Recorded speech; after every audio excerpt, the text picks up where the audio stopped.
dive. Gone, a home run. To the opposite field, Rajai Davis puts the Tigers in front. I mean, I'm at a loss of words. It's disappointing. I mean, this whole second half for me has been torture. If I pitched the way I know that I can and the way I have, we probably already clinch a playoff spot.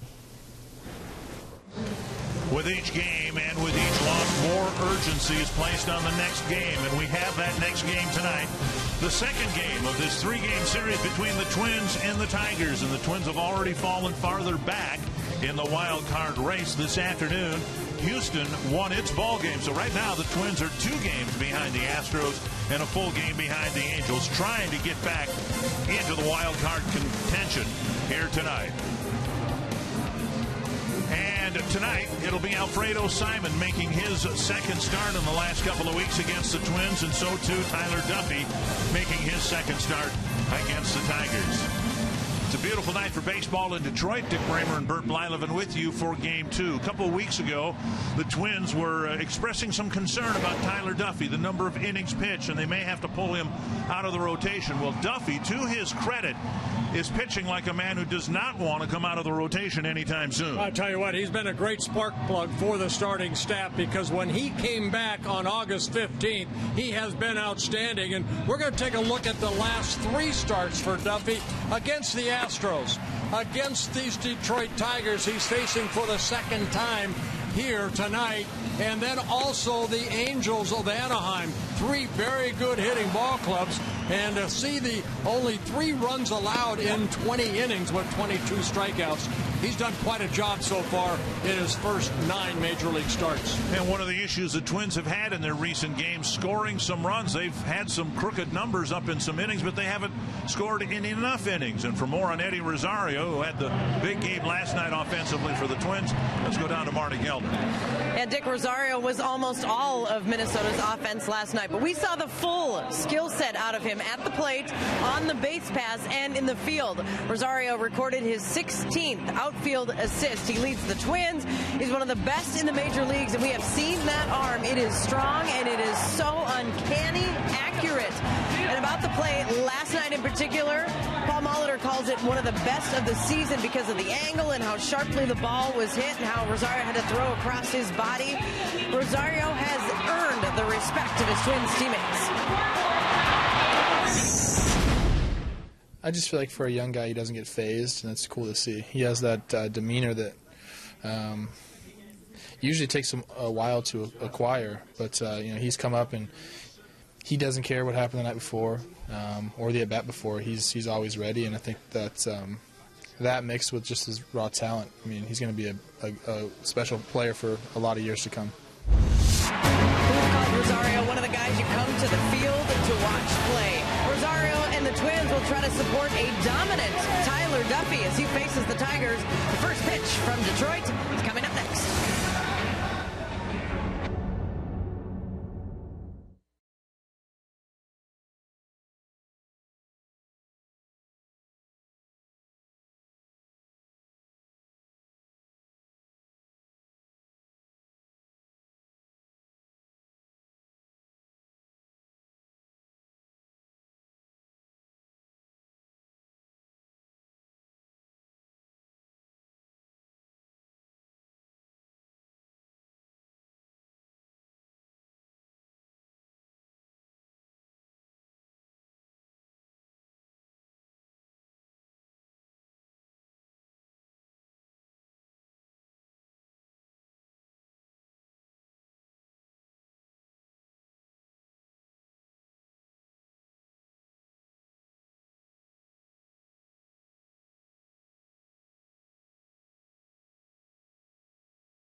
Fourth is presented by Menards. Save big money at Menards on all your home improvement needs. And by Ram. Come in and get a great deal on the best trucks during Ram Truck Month. The weather is beautiful this weekend in Detroit. The Twins are hoping to even the series at a game apiece. The Tigers out of the race, of course. But they made some news today. Brad Ausmus was told yesterday that he will be retained and brought back next year. He was under contract for next season. So he will be back managing the Tigers next year. Paul Molitor, hoping his team can recover from yet another tough loss. They're all tough in September when you are where the Twins are. And so he'll hope that the Twins can get back in the win column, pick up win number 79. And he's changed the batting order just a little bit, dropping Aaron Hicks down to 7th. Everybody else moves up one. Brian Dozier to the leadoff spot. Joe Mauer, Miguel Sano, Trevor Plouffe, Eddie Rosario, Torrey Hunter, Aaron Hicks, Kurt Suzuki, and Eduardo Escobar. And for the 4th time this season, the Twins will take a look at Alfredo Simon, making his 30th start. 34 years old. He signed a 1-year contract here by the Detroit Tigers. 6'6", 265. Good sinking fastball. Slider is his out pitch. He'll mix in a slow curveball and a changeup. Northland Ford defense for the Tigers. Rajai Davis is in left. Anthony Goes is in center. J.D. Martinez in right.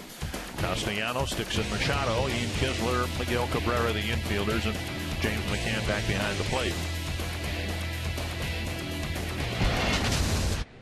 And so Brian Dozier back in the spot that we saw him in a lot in the first half. A spot that saw him hit well enough to make the All-Star team. First pitch is swing and a miss. Paul Molitor saying he wanted to get a little more experience up at the very top of the batting order. Trying to kickstart this lineup into being a more productive lineup in the remaining ball games. One strike. And over Dozier's head all the way to the backstop, 1-1. Now Simon with a good fastball, like I mentioned, a slider. In his 3 previous starts against the Twins, 1 win, 1 loss, an ERA just under 5 at 4.96. He's given up 9 earned runs in 16 1/3 innings to the Twins. Down and away, and it's 2-1. So you throw one over the hitter's head and you try to paint the corner outside, down and away, you're not going to get that call.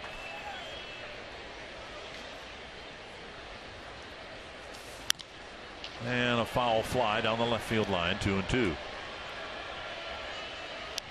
Dozier with 99 runs scored, and Twins are hoping that putting him back in the leadoff spot will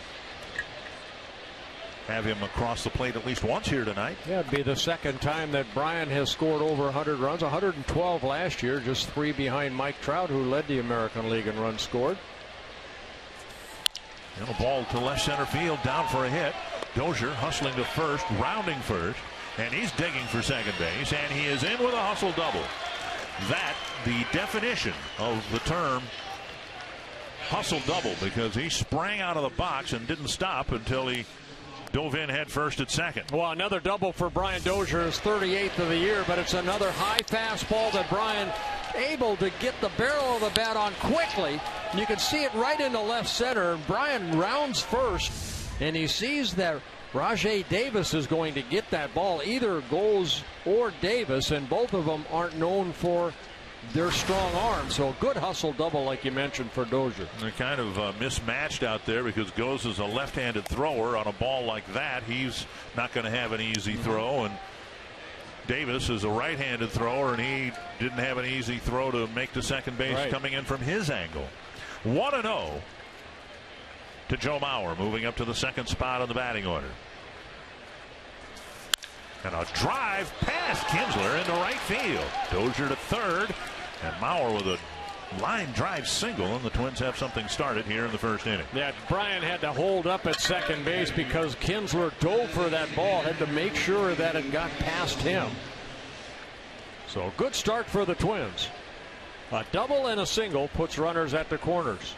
And we'll see what Miguel Sano can do, moving up to the 3rd spot in the batting order. This won't surprise anyone, but they don't run proposed lineups past us before they publish them. But I like this lineup. I like Sano hitting third. I like the idea that he's going to hit in the first inning. And now he'll hit with 2 men on base. Outside, ball 1. When Simon beat the Twins in Minnesota a couple of starts ago, he had a 2-0 lead before he threw his first pitch. Tigers scored him 2 runs in the first, another run in the second.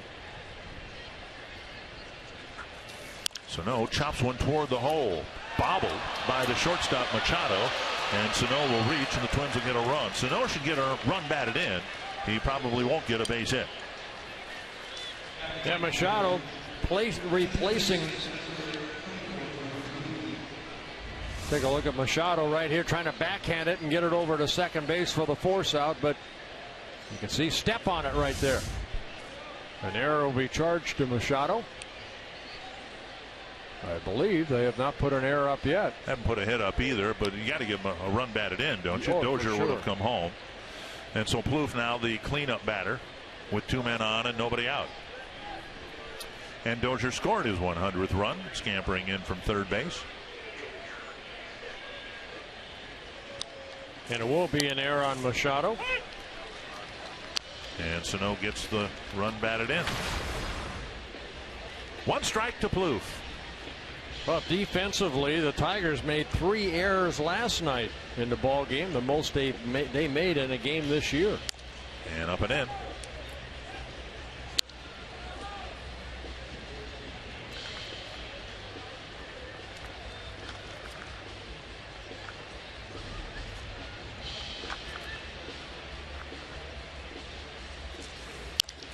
Chopper to Machado again. Out there. And out there, Plouffe bounces into another double play. And on the play, Mauer goes to third. Yeah, that's been a sore spot for Trevor Plouffe this year. 28 times he has hit into a double play.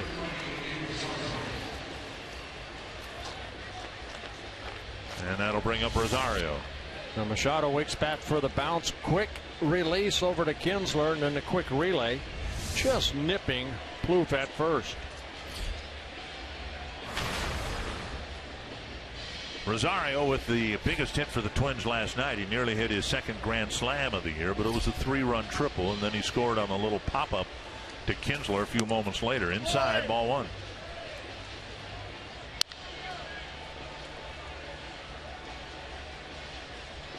Big runner at third. Twins would like to get at least a pair here in this first inning. First 3 batters reached. And now inside, and McCann backhands it out of the dirt. Yeah, nice play by McCann right there. Now Simon has 12 wild pitches on the season. See Rosario leading all of baseball in triples.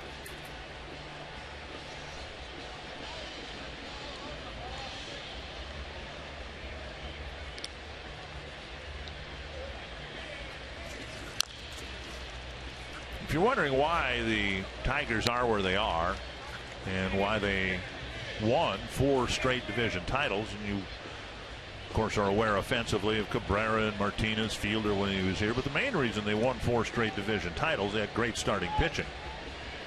And in a way, Simon is an example of why they are where they are this year. He leads the team with 13 wins with an ERA of over 5. This is a lineup that can still produce runs. The Twins found out about that again last night. And a lineup such as this Tiger lineup can cover up a lot of pitching woes. And Simon's hardly been anything other than a back of the rotation guy, but yet he leads the team with 13 wins. A deep drive to right field, but it's got hooked, and it'll go foul. And Rosario, who almost hit a home run last night, nearly hit another one here in the first inning.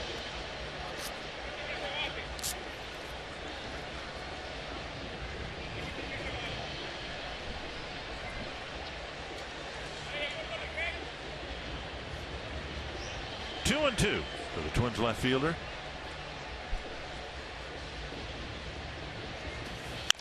On the ground to Kinsler on one hop. And the Twins get the first run of the game. Brian Dozier started the game with a double, eventually scored, and it's 1-0 Twins.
The Tigers making news today.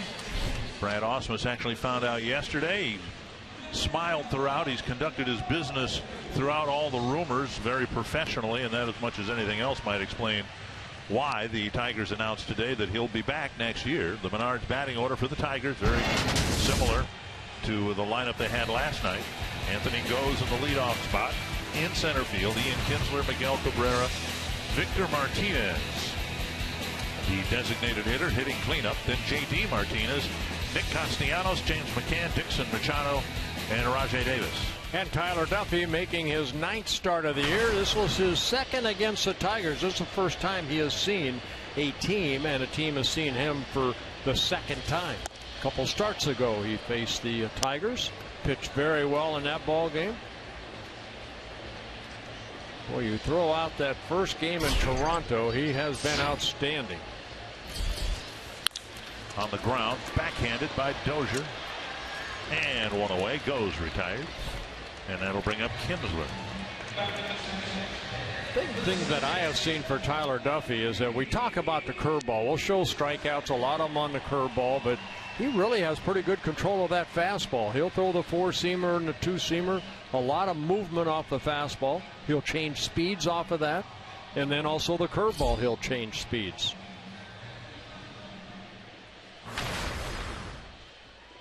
So he has been a nice shot in the arm for the Twins starting staff. One down, and here's Kinsler.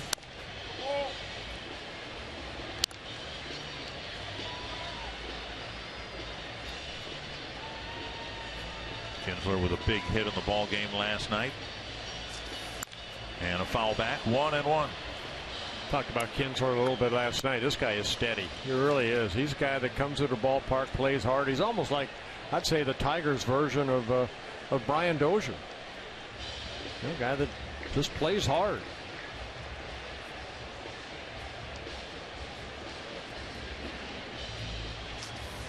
And another foul. Duffy's been particularly tough against right-handed batters. They're hitting just .205 against him. Over his last 7 starts since he's come back, he's 4-0 with a 2.06 ERA. Came back on August 15th. And this one punched through the hole on the right side. Kinsler with a 2-strike hit, a 1-out single, and that'll get Cabrera to the plate. Northland Ford defense for the Twins. And again, it's Rosario, Hicks, and Hunter across the outfield. Bloop, Escobar, Dozier, Mauer, the infielders. Suzuki may get the day off tomorrow. That was yet to be determined by the manager. I'm guessing that Suzuki will lobby to play tomorrow, and the manager will relent, given the Twins' placement in the standings now. 2 games back of Houston, and with 2 teams to pass to get into that wild card chair. Here's Cabrera, fouled away, 1 strike. Yeah, I think they're going to try to attack Duffy early because they don't want to get in that curveball situation. Cabrera swinging at that fastball. Now Duffy's been able to get 7 double plays turned behind him already in his first 8 starts.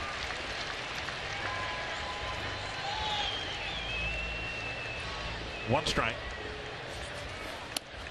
And on the outside corner, 2 strikes. Big curveball right there. That's a big slow curveball. Then he'll tighten it up if he goes to that curveball with 2 strikes.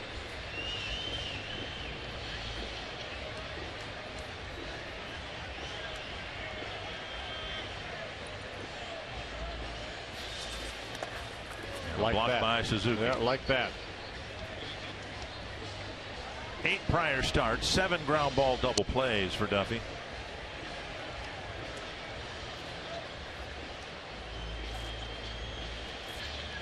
Duffy in his start against the Tigers a couple starts ago ended up winning 7-1. He worked into the 7th inning, gave up only 1 run, couple walks, 7 hits, 7 strikeouts. Kinsler goes and the pitch tap foul. And that's another thing. In 8 starts, you saw Kinsler take off right there. There has not been a stolen base attempt against him yet.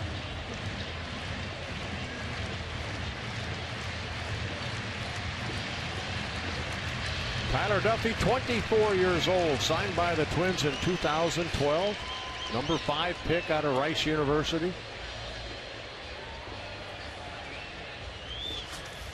Inside, now 2-2.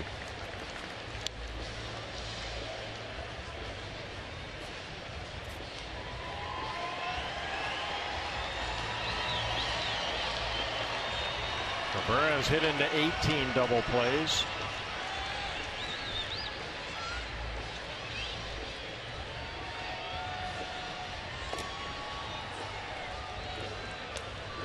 Kinsler at first base, 10 stolen bases in 16 attempts.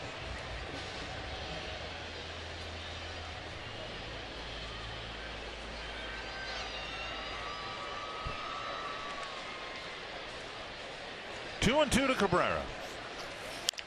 Bouncer to short. They should be able to get 2. There's 1 and 2. Duffy pitches around a 1-out single, comes off the mound with a 1-0 lead.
Gave 1 up, but got a double play grounder. Yeah, take a look at the pitch right here. Cabrera, maybe because of the curveball, Duffy goes in with a fastball that kind of ties him up.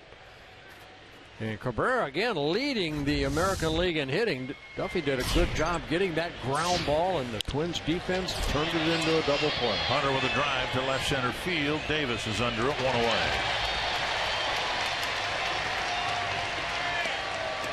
One down quickly here in the second, and that'll bring up Aaron Hicks. A lot of room in the outfield here, especially in left field and all the way over to right center. Torrey hit that ball a long way, but Davis went a long way to get it. Some fans might not remember that the original dimensions here were much larger to left field. Where the bullpens are now, that was all in play.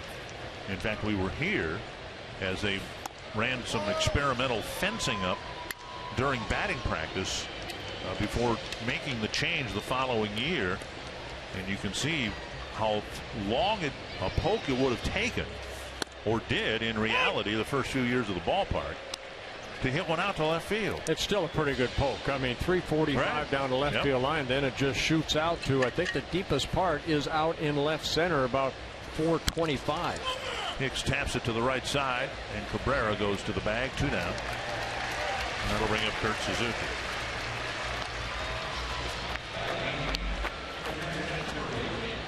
Suzuki 6 for 13 against Simon with a couple of home runs. He's had the most success against Alfredo Simon.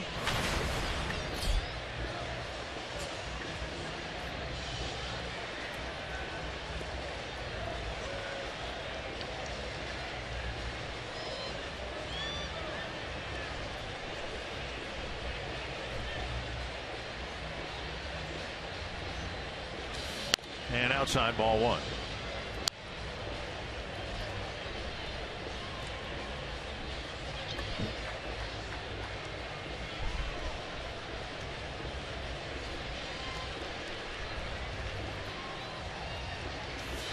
Swing and a miss. Suzuki tried to uncoil and hit another home run. Well, Simon, 34 years old, last year with the Cincinnati Reds, won 15 ball games, made the All-Star team for the first time in his career. He's pitched for the Orioles, the Reds, now the Tigers, signing a 1-year contract. Inside, 2-1. Last year he had a really good first half, hence the All-Star designation, and then a much less successful second half, and it's kind of played out that way for him again this year. He won his first 4 decisions this year. On the ground to Kinsler. Second hop comes up to him, and on 8 pitches Simon has a 1-2-3 second inning.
Against the Tigers. Duffy's been so impressive this season, and so has his curveball. In our Medica Sounds of the Game, I asked Duffy what's changed in that curve. Since I've been here, I feel like I've gotten more swings and misses on it than in minor leagues. And I don't know, my numbers actually.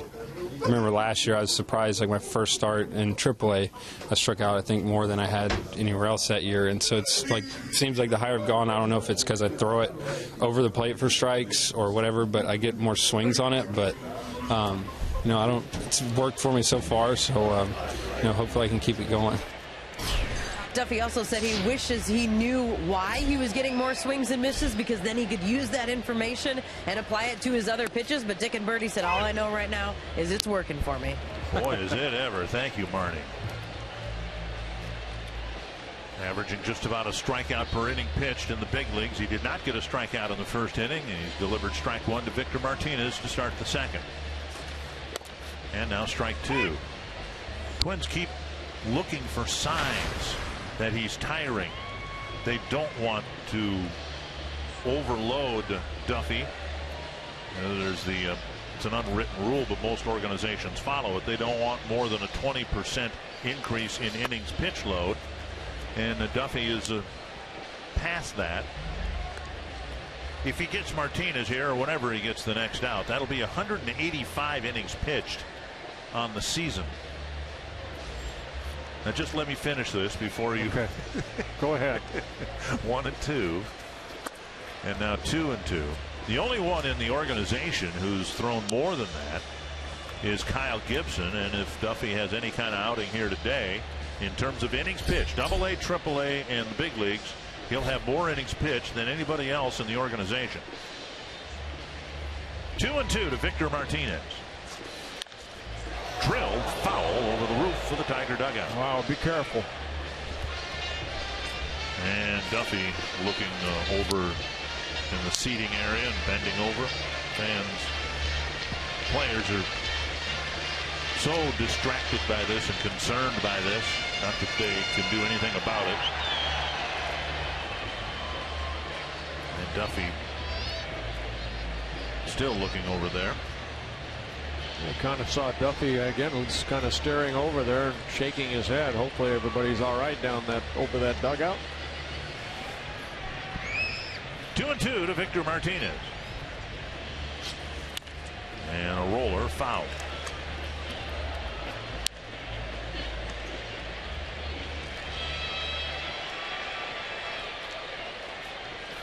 Last year Duffy pitched just under 150 innings. Most of it at New Britain.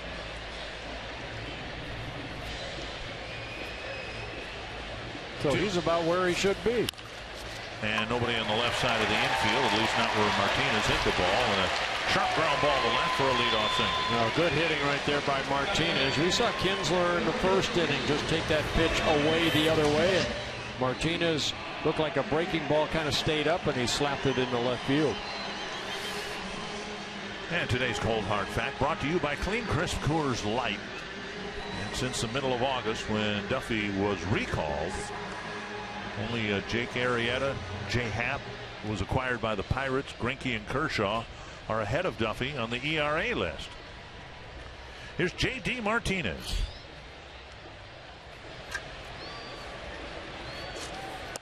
And down and in, ball one.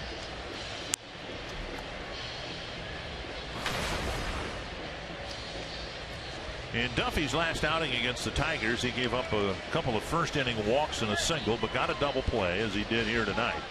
Then took a shutout into the seventh inning. And the swing and a miss, 1-1. Yeah, good moving fastball down and in. You know, he gives a lot of credit to Kurt Suzuki. He doesn't shake him off that often.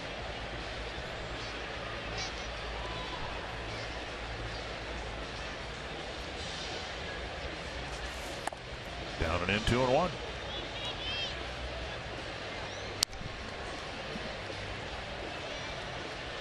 Tigers, a very disappointing year, yet they are 40-30 against American League Central teams, and they've done very well against the Twins this year.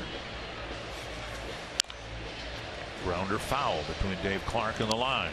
See, even on that pitch right there, the first 3 fastballs were inside, and then he throws that curveball, and Martinez pulled it foul. So he was behind 2-1, and we've seen this before. He's not afraid to throw that curveball in any count situation. That's the confidence you have to have on your secondary pitch. Of course, first pitch, fastball.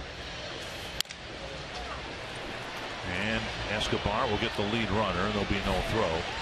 So now Duffy has completed this year 185 innings pitched, and very impressively, he has given up just 4 home runs. 1 in the minor leagues, and 3 up here, 2 of them in his first couple innings in Toronto. I mean, that's incredible to give up just, well, how many home runs did you give up? In my career? Well, let's say in the most home runs you gave up in one season. Oh, 50. But I won 17 games and led the league in innings pitched. So what's your point? I knew all the numbers. But that's a remarkable. Oh, that just is. 1 in the minor leagues and 3 in the big leagues, and now 185 innings pitched. Yeah, the 2 that he gave up, were kind of, I think, eye-openers for him. And, he was sent back down after that outing in Detroit. Remember, Donaldson hit the 2-run home run, and Batista hit the grand slam, and he got sent down after that. He went down to AAA, now with his head down, determined to come back up. He went down, pitched 6 shutout innings, got the recall, and he's been here ever since. He got called up because when Phil Hughes was put on a disabled list. 1 strike now to Castellanos. And down and in, and whether by design or not, Duffy's made the right-handed Detroit batters move their feet a lot already. Well, that's what Kurt Suzuki's calling right now for that 2-seamer inside. He did a good job getting the ground ball off the Cabrera on a pitch in, and then even to J.D. Martinez getting that ground ball on a good moving fastball in. Castellanos had a very good night at the plate last night. Picked up 3 hits, a couple doubles. And again down and in, 2-1.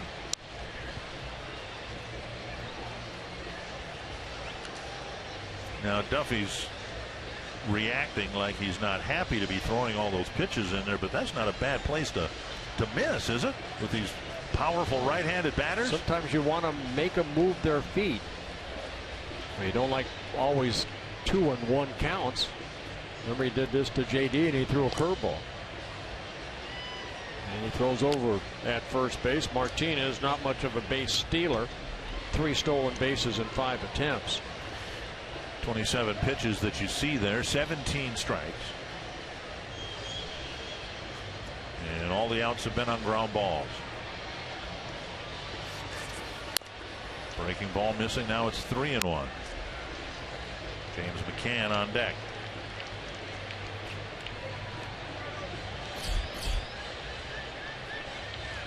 Castellanos looking at Clark. In the event J.D. Martinez takes off here. Hitter wants to be aware of that. Well, this is where you have to trust your fastball. Keep it down in the strike zone. And a base hit to left. First and second. 3 hits in the first 6 at bats for the Tigers. And that'll give McCann a chance with 2 men on. Yeah, Suzuki sitting down and away, and the ball came in, and Castellanos just fought it off into left field.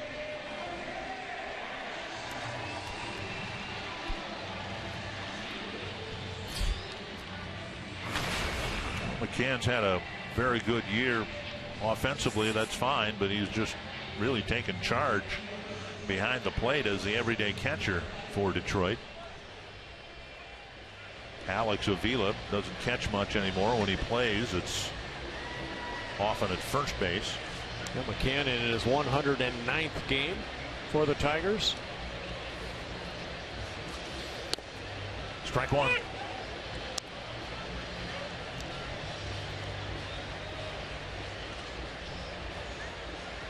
.30 pitches. I think he's probably thrown about 20 fastballs. Right there starts McCann off with the curveball.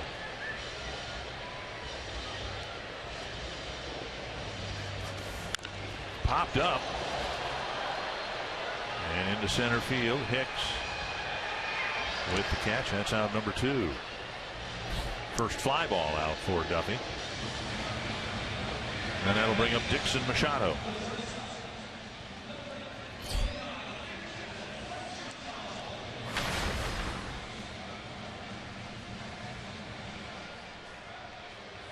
And Machado, third in the depth chart for the Tigers at short, but Jose Iglesias isn't going to play anymore with a broken finger. Suffered getting hit by a pitch, and then last night Andrew Romine left the game with a groin pull. So the Tigers will take a look at Machado. 2 on, 2 out. And a foul, 1 strike.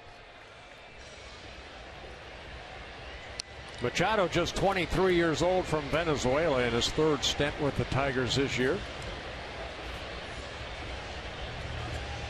Spent most of the season in AAA Toledo.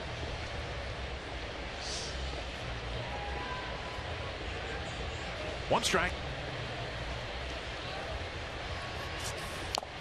Swing and a miss with the fastball. 91 miles per hour. It's not overpowering, but it must be sneaky fast. He must have some deception.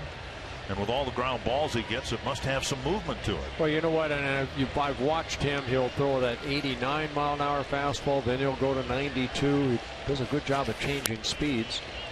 There's a 91 mile an hour fastball missing away.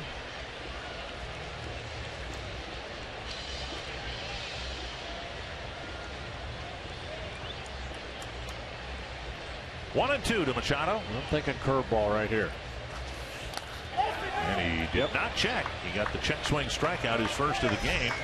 Duffy came into the game with a very good ERA, 3.15, and it has gone down with 2 scoreless innings.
At the way that inning went, and I don't think Duffy was right there, as kind of just tossed his glove and gets a pat on the bottom end by his pitching coach Neil Allen, and that's good to see. I mean, you know, he's focused, and the first inning went so well. He got the big double play off of Cabrera, a couple base hits, and I don't think he was happy with that inning, and hopefully the next one will be better. Well, we've seen him when he's in his rhythm and pitching well, having some 13, 15 pitch innings, and he's had a couple of longer ones. Has had to throw maybe. Well, he threw 23 that last inning. Right. 8 or 10 more pitches than he would have wanted to at this point. Right. 1-0 to Escobar to right center field, and that's down for a hit, and it'll go all the way to the wall. Escobar to second. He wants one more, and he's got a triple.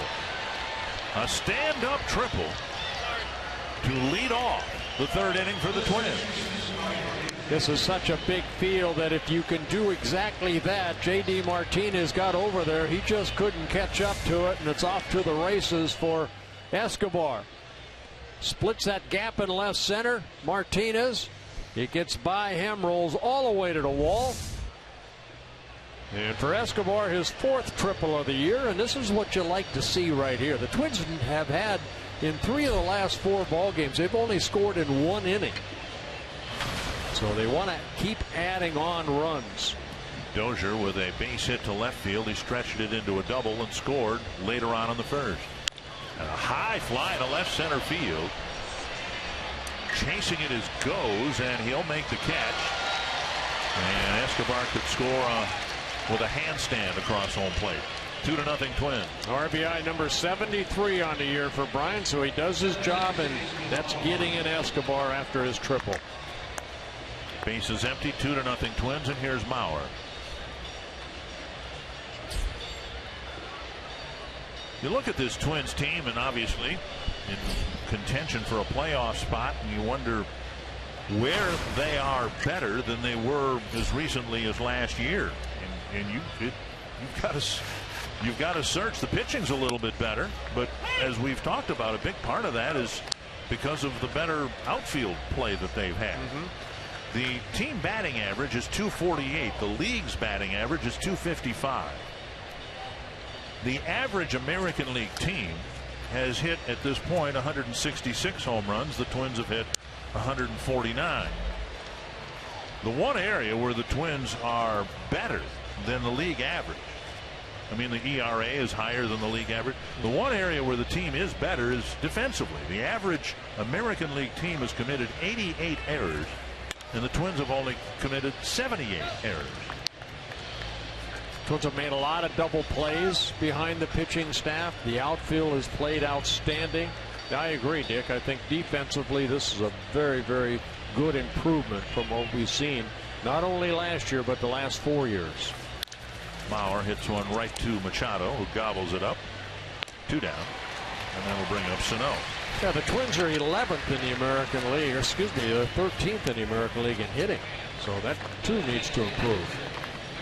Time now for you to tweet your strongest fan photo. Use North Data Strong Fan, and you might see yourself in an upcoming broadcast. Better hurry. We're running out of games. It's brought to you by T-Mobile. Twins are having a winning season, and I don't know about you, but for me, it doesn't make any difference. Winning season, losing season. I don't like this time of the year when the season's coming to an end. It hopefully will mean for the Twins and their fans an exciting October, but it's been a great season. It's been a fun season, but it's going to come to a close here very quickly. Oh, it's fun to watch these young kids develop. But you know, Brian Dozier's getting better and better, and then you have Rosario come up, and this guy right here, Sano, Buxton, hopefully Hicks getting better. And a base hit for Sano. He's driven in a run on a ground ball to the shortstop, and now gets one under the glove of the shortstop for his first hit. Well, he just makes, when he does make contact, the ball just jumps off his bat. And you know, Machado, very good defensive type shortstop. That ball was by him when he started to dive for the ball. We saw it in that Cleveland series. He hit a ball past Ramirez that Ramirez had no time to react. It hit off his glove, but it was an infield base hit at that time. Here's Plouffe, bounced into a double play in the first inning. Checked his swing, ball 1.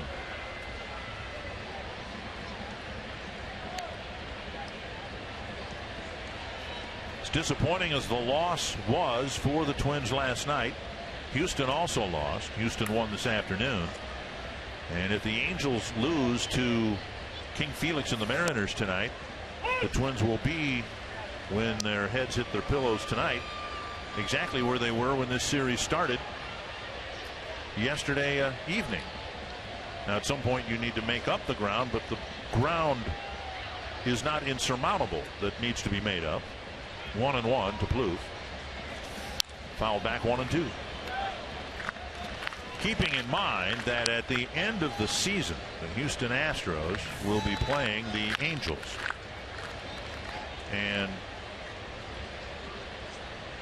the Angels end up in Texas, Arlington.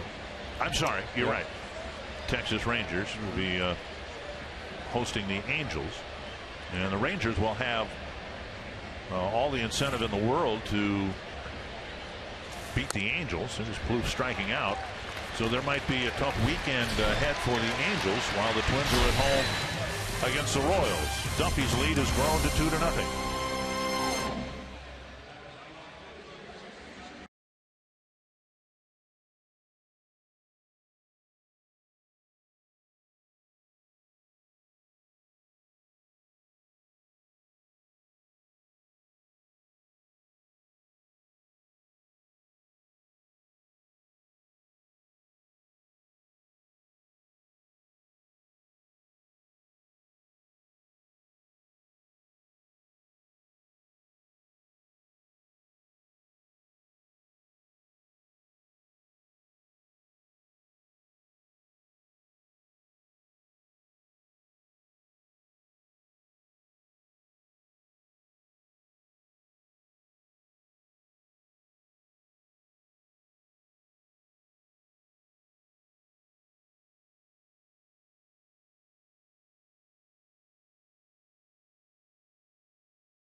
Your link to what's next by NorthlandFord.com and your local Northland Ford dealer. And by Grand Casino. The best stories start here. Tigers with 3 singles against Tyler Duffy, but nothing on the board. Last night the Twins were badly out-hit and eventually outscored, but a 2-0 lead as we go to the bottom of the 3rd inning. Duffy gave up 7 hits, just 1 run to the Tigers in 6 1/3 innings back on September 14th. Rajai Davis, Anthony Goes, and Ian Kinsler in the Tiger 3rd. Strike 1 from Duffy.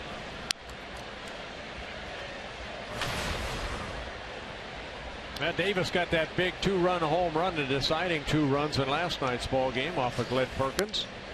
1-1.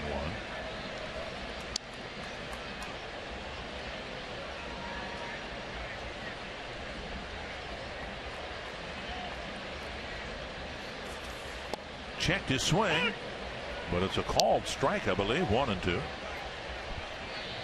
Tough outing for Perkins. Came in and got the Twins through the 7th, then went out in the 8th and ran into some immediate issues. Just didn't look like Perkins had very good command of his stuff.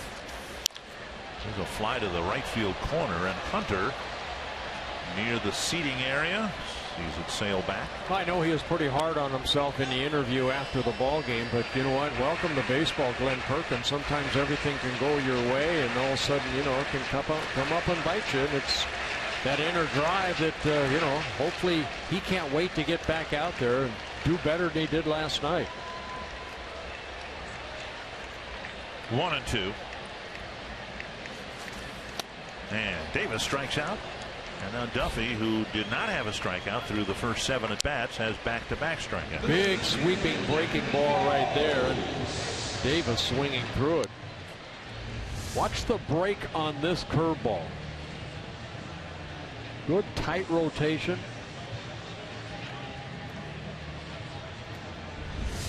One down, and now Anthony Goes.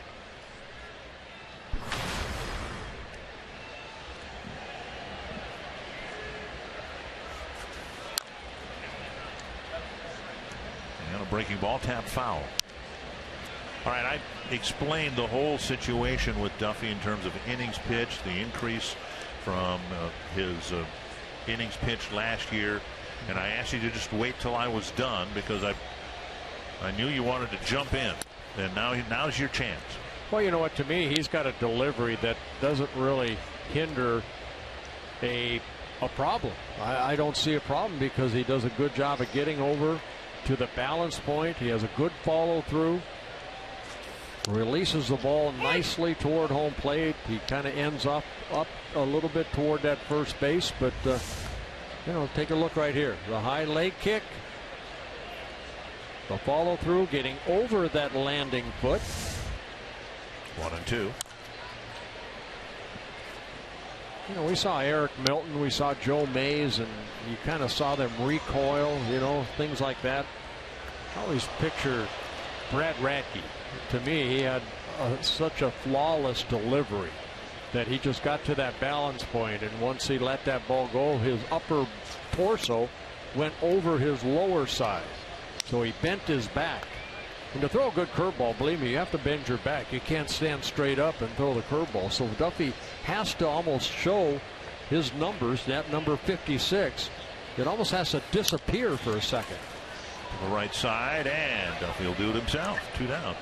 There's a phrase that's become more and more popular in recent years regarding pitchers, that they are or they aren't a max effort type of guy. In other words, somebody who throws, and it's like every pitch they're throwing it as hard as they can, and I don't think Duffy is one of those guys. No, and he's really at 20. I mean, you know, he went through college. He went to Rice University, had a nice college career. Twins drafted him, and it's not like, you know, he's coming out of the college level. This is his 4th year in the minor leagues. He's had almost he's had almost 400 innings in the minor leagues. Little over. You learn how to pitch, and I think sometimes we see young kids come up and they become throwers right off the get-go. Or I think Duffy's a pitcher. He'll adjust to the stuff that he has or doesn't have. Another breaking ball wide, 2-0 to Kinsler. Kinsler singled to right in the first inning.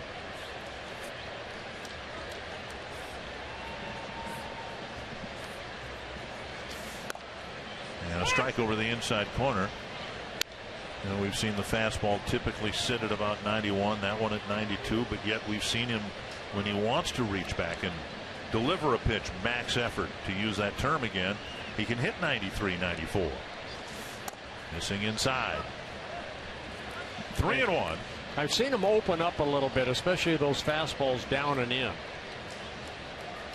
What I mean by opening up, that left shoulder's flying open a little bit, and that's creating that ball to sink good, but inner half of the plate. Plouffe digs out the second hop. Nice play by Plouffe. A strikeout, 2 more ground ball outs, and a clean 3rd inning for Tyler Duffy.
grand slam, the base running, and then a great throw and a play that preceded the throw in left field. And a triple last night on a near grand slam. And Paul Molitor thought that the play last night where Rosario got to the ball and made that throw right there, that was his finest defensive play, because he had to take the right angle, attack the base hit, and then get in position to make a strong and accurate throw. And that was a textbook play by the left fielder. Yeah, and it helps that he's very quick of feet too, because you know when he got to that ball, he was almost around that ball already, ready to make a good throw. 1-0 to Rosario, and a pitch lifted foul and out of play.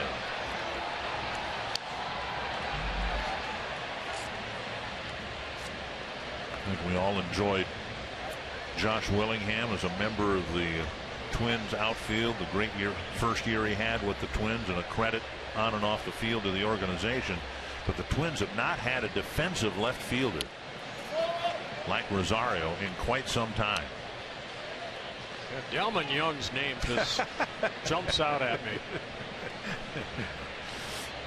To be that athletic. Butch Husky, those type.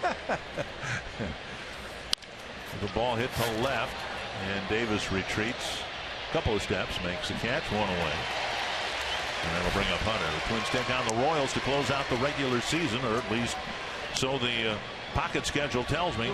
Might be an extra game or two. It's at Target Field, October 2nd to the 4th. Fan Appreciation Weekend is Friday and Saturday, presented by U.S. Bank. All fans receive a Twins stocking cap presented by West Bend. And then you can get that stocking cap. Then on Sunday, it's Kids Appreciation Day, and the first 10,000 fans 14 and under get a TC stocking cap, courtesy of our family brands. Call 800-33-TWINS or go to twinsbaseball.com. 1-0 to Hunter. And that first pitch was a breaking ball left in. Torrey tried to get that arm in to get hit, but kind of smiling after that. Liner, and Machado does the splits to make the catch. I don't know if it knuckled or sailed on him. He wasn't sure how to react to it. He ended up doing the splits. Torrey hitting it right on the button. Look at Machado right there. Well, that's good managing right there. Andrew Romine could not have made that play given his injury situation. 2 down, and here's Aaron Hicks. Pulled foul, 1 strike.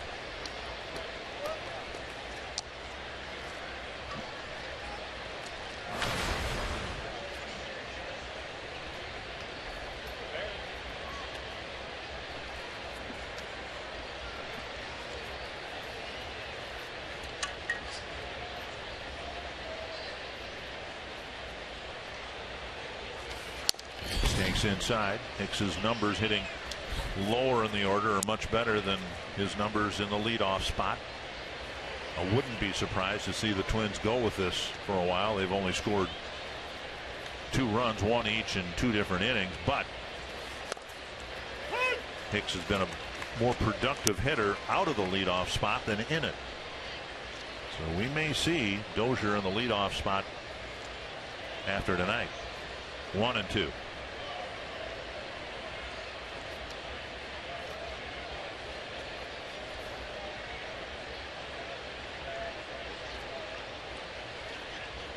And Hicks got tired of waiting and asked for time.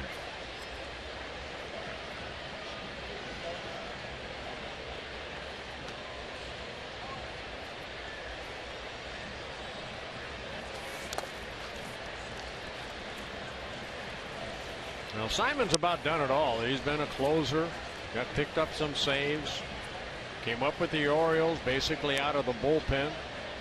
Went to Cincinnati first couple years in the bullpen. Then they started him last year. Won 15 ball games.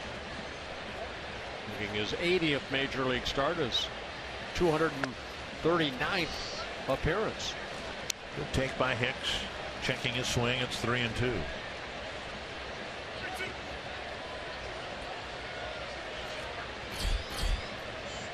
Suzuki hoping for a chance. here in the 4th inning.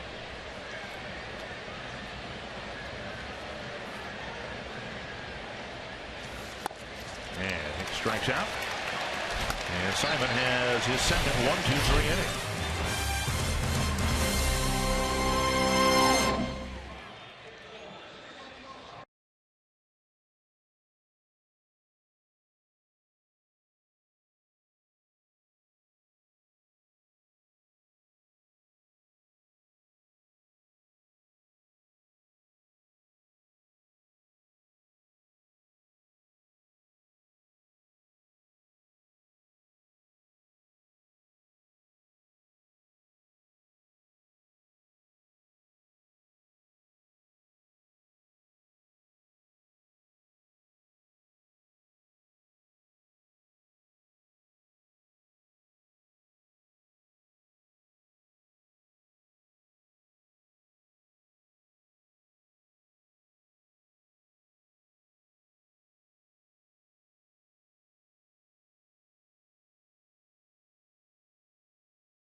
Really close.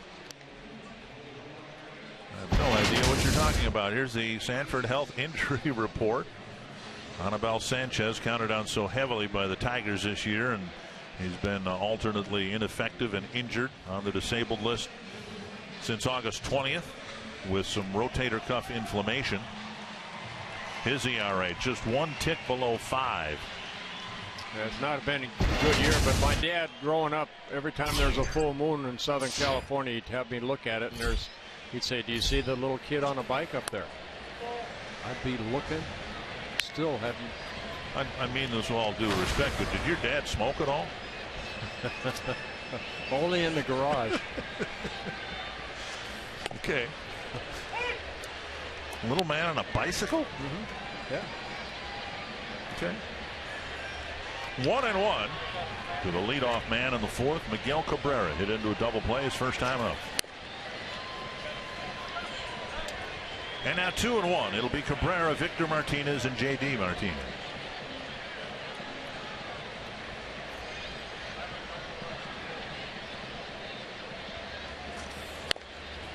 Swing and a miss, and Cabrera doesn't miss too many 91-mile-per-hour fastballs. I think we've seen, last night's ball game, and he's just not the Miguel Cabrera that we have seen in the past. He's had some injuries, of course. The back has been bothering him. And he slashes a base hit to right on a 2-2 pitch, and the Tigers get their second leadoff base hit.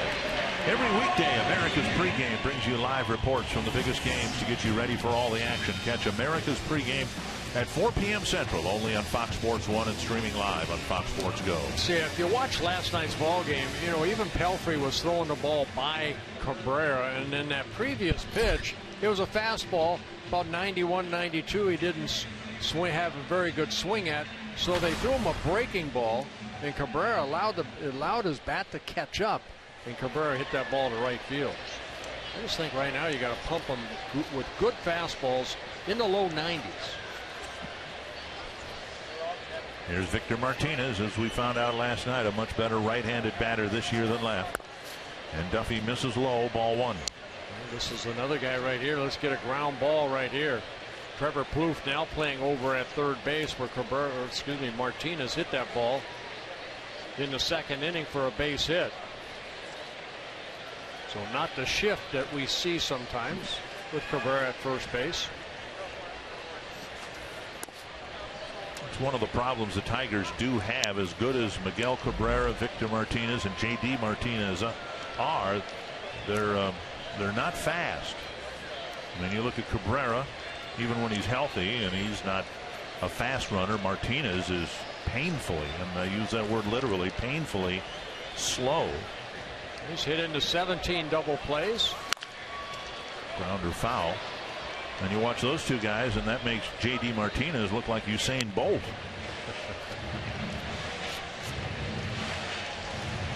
Two and one.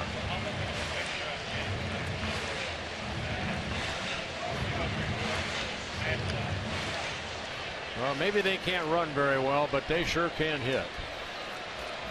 Cabrera in position with his base hit. Started the day with a 9-point lead over Xander Bogaerts of the Red Sox in the batting race. Cabrera's average has been coming down, and Bogaerts' average seems to go up on a daily basis. Off the plate now 3-1. And we've seen, although he hasn't walked anybody, we have seen a handful of 3-ball counts from Duffy. And he's just not staying that left shoulder in as good as we've seen him in the past. Flying open a little bit. It's a big pitch right here. Suzuki sitting down and away. High fly to center. There's a lot of room out there. And Hicks will get there to make the catch, one down. That's a big out. Well, they're tied first with the Kansas City Royals in average. The hits, the most in the American League. Extra base hits, there's a lot of them. And an on-base percentage, slugging percentage, very good. The power has not been there. In fact, the Twins actually have hit more home runs than the Tigers have. Despite JD Martinez and his 37 home runs this year. Reaching a fielder's choice his first time up. Deep to left center field. Rosario won't get there. It's a ground rule double. A bullet to left, and it's the second time in this series that the Tigers have hit a ground rule double. Yeah, they hit two of them last night. It was Castellanos that hit a ground rule double, and then Kinsler hit a ground rule double. So that turf out there must be very hard, and it's a fastball.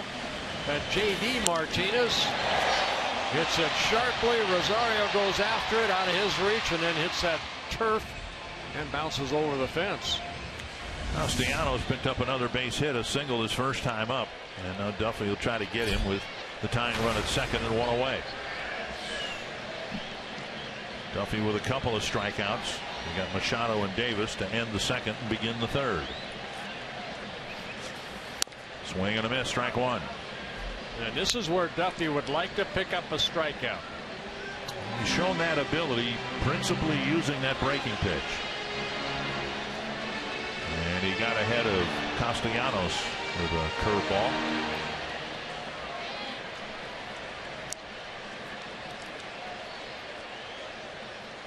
One strike.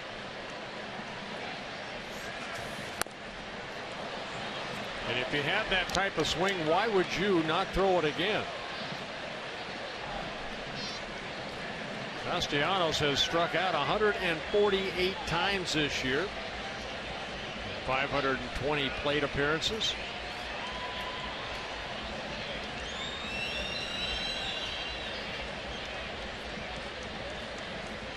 Trying to get the strikeout ahead of Castellanos 0-2. And a nice block by Suzuki. That pitch landed in the left-handed batter's box. You're ahead in the count. You have to make sure that you drop that ball just on the other side of home plate. And you have to trust your catcher, and that being Kurt Suzuki, that he will block it. They're going to go out and talk about this right here. 3 straight curveballs down and away. Do you try to go a fastball in? Maybe because Castellanos will be leaning out over the plate, or do you stay with that breaking ball? I stay with the breaking ball. As we discussed in his last start, I don't know that the Twins have had a pitcher since you who has been so curveball dominant. Well, that's your out pitch. This is your strikeout pitch right here. You need a strikeout. And he just got a piece of it. Yes, he did. You almost saw where that pitch was, so Castellanos is leaning out over the plate. Now you might try to throw that two-seam fastball inside or up high. Not a whole lot of speed at third in Cabrera, and if you've got a jam shot and a bouncer to third, it's not a foregone conclusion for sure that the run's going to score. 1-2. Another breaking ball. And it just seems having Castellanos make contact with the last few breaking balls, it seemed to me it'd be harder to imagine a swing and a miss on a breaking ball. Well, he has a good bite on it. He hasn't thrown that one like on strike number 2 that just broke down and away. Kurt Suzuki, you didn't see him shake off. And the fastball just missed. Now 2-2. See, I would have went fastball in right here. Watch Suzuki sit away, and ball came back and almost hit that corner. Now, do you go fastball again or do you go curveball?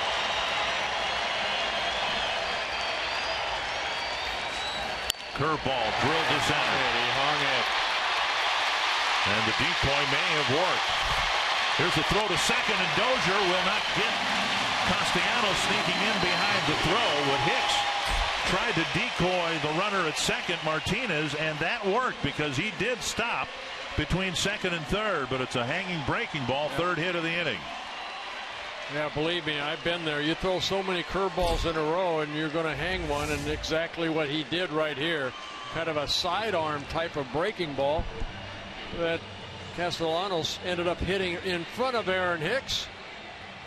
Hicks just put his glove up, and that did stop Martinez momentarily and may have kept him from scoring. Here's McCann. Single for Castellanos, going to second on the throw, I would imagine. Or did they give him a double? They gave him a double. Okay. Well, Duffy has to start all over here with a fresh batter and a fresh count, and Suzuki will go out to talk about it.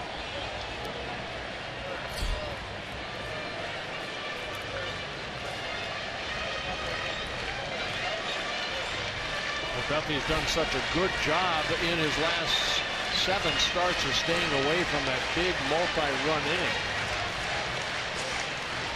Will play the infield back. Mauer even with the base at first base. And a fastball over the inside corner.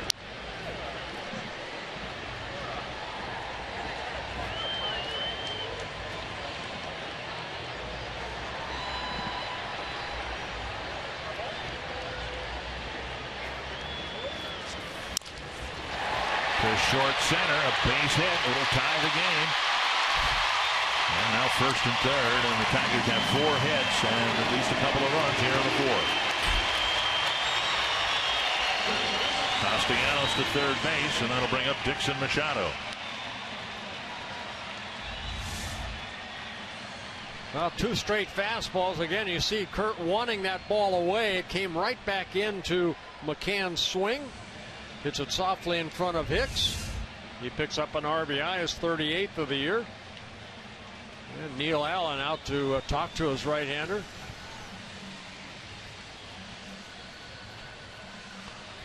Tigers already with 7 hits against Duffy. Machado struck out on a check swing to end the 2nd inning.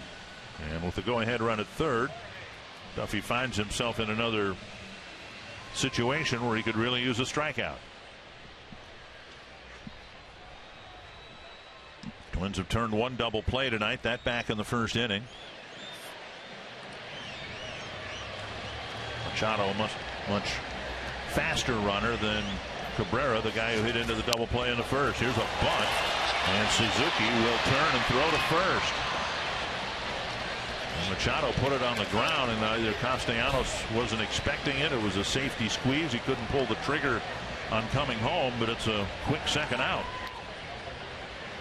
Good play by Brian Dozier getting over to first base, because you don't really expect that, but he's got to get over there because Suzuki, he's just wheeling and throwing, expecting Brian to be there, and he was. Tigers got some big 2-out hits late in the game last night to eventually beat the Twins. One of them from Davis, and he comes up now with 2 men in scoring position and 2 out. Fly ball center field. Hicks is back a few steps. And the Tigers get 4 hits and a couple of runs to tie the game up after 4.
Mountain Dew fans of the game, watching the Twins here in Detroit, texting friends and relatives,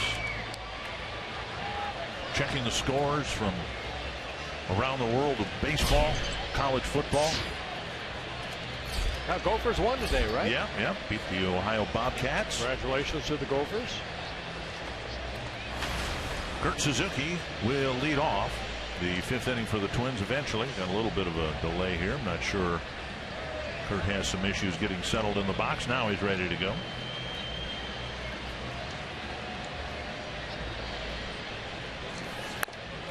Down and away, ball 1.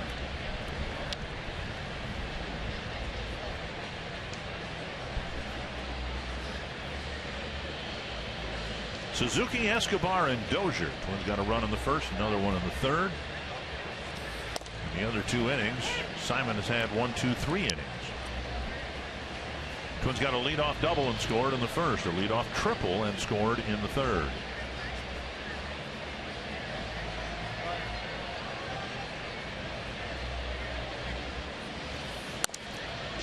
And now 2-1.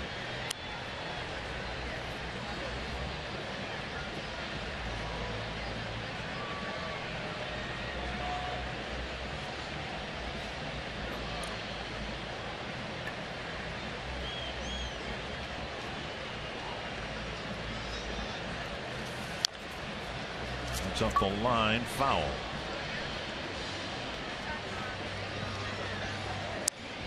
We mentioned, Anibal Sanchez on his season is done. You got Verlander coming back. He's been pitching good as of late, but what do they have after that as far as the starters? You wonder if they look at Simon, what he's been able to do this year, if they'll want to re-sign him. I think the word here, at least the rumor is, that the Tigers will be very active in the free agent market in terms of getting some top line starting pitching. David Price, of course, could come back here. He was traded. Said he really enjoyed his time here in Detroit, but there'll be some other top of the line starting pitchers out there. Tigers have been very willing to spend money here in recent years. 2-2 to Suzuki. It's toward the hole, and it'll bleed through, and Suzuki has a leadoff single. Third leadoff hit for the Twins, and that'll bring up Escobar. Twins fans, listen up to find out how you can buy tickets to potential postseason games at Target Field. For the first time on Wednesday, September 30th, the general public will be able to buy tickets to a potential wild card game as well as division series games played at Target Field. Beginning at 10 a.m. on the 30th, all you have to do is visit twinsbaseball.com, pick up your tickets to October. Tickets will be available online only. Yeah, Suzuki fought off a fastball in, and now 7 for 15 against Simon. So Suzuki at first base. Strike at the knees.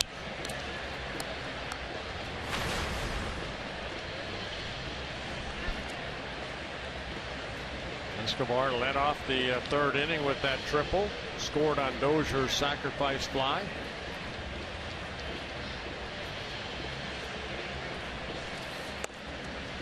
And a strike 0-2.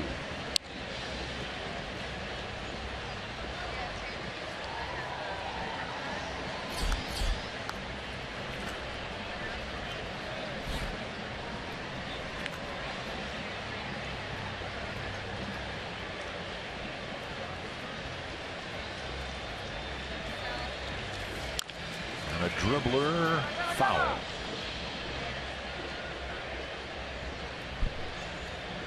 Simon making his 30th start, his fourth against the Twins. He's been able to get 10 double plays turned behind him this year in his first 29 starts. Against the Twins in his career, this is his 5th career start. Made 5 relief appearances, mainly with the Orioles. 2 wins, 1 loss. ERA at 3 with a couple saves against the Twins organization.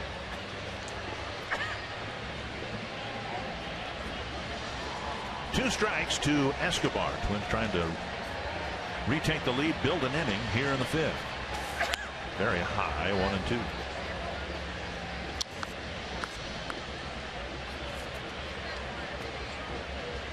Well, the Twins have tinkered with the batting order, but Escobar has been left alone in the 9th spot. I think he's really served the Twins well, hitting right there, and he's hit well enough for the temptation to be there for the manager to move him up a little bit higher in the lineup. And my goodness, has he given the Twins some production from the 9th spot. Cabrera picks it up, fires to second, return throw to first, not in time. Nice pickup by Cabrera, and he got the lead runner. Escobar reaches on a fielder's choice. Yeah, Escobar hit that sharply, and Cabrera gets off the bag, and you can see kind of that right knee right there. He goes back, but he's kind of stretching the right knee out. Landed on it. Escobar stayed out of the double play. Runner at first, 1 down for Dozier, but first our Carsoup.com trivia question. Before Brian Dozier, who was the last Twin to record back-to-back 100-run seasons? I think I can offer a hint that it was another leadoff batter for the Twins. Not that surprising. That's one of the things you want your leadoff batter to do, score a lot of runs. Yeah, Brian's been able to do that. He's had 2 productive at bats here already. Looked like a single in the first inning. He stretched it into a double and scored, and then he drove in the second Twins run with a fly ball after Escobar's triple.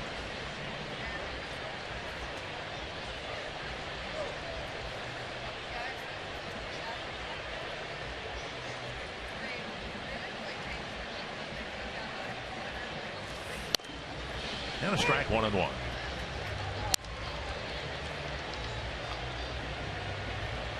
Escobar at first base, a couple stolen bases in 5 attempts.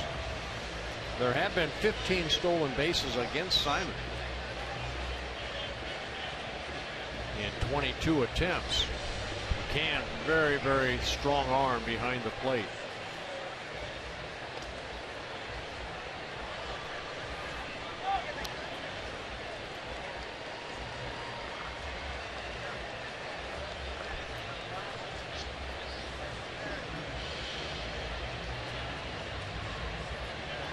Because Dozier doesn't hit the ball to the opposite field very often, and maybe a less likely candidate for a hit and run.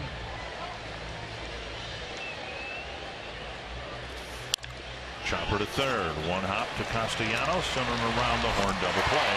Takes the Twins out of the top of the 5th inning.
He'll face the top of the Tiger order.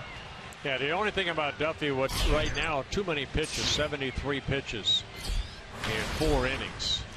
Twins got an encouraging bullpen session today from Tommy Malone, and feel like they can use him now. He had a full bullpen session in that he aired it out, threw all his pitches, and felt good. He's had some shoulder issues. Here's goes. So it might be that if the Twins decide to limit Duffy down the road, would have one more start, I guess, after today. And it might be Malone who would take his place if they come to that conclusion. But it's kind of hard to argue. This is a good Tiger lineup. He's held them to 2 runs over 4 innings. Yeah, just 4 hits last inning kind of hurt him. That ground rule double, then the double RBI. Castellanos. Pulled foul. Well, Duffy making his 9th start. In his last start against the Angels, he worked 7 shutout innings. Season high at up here, 101 pitches thrown.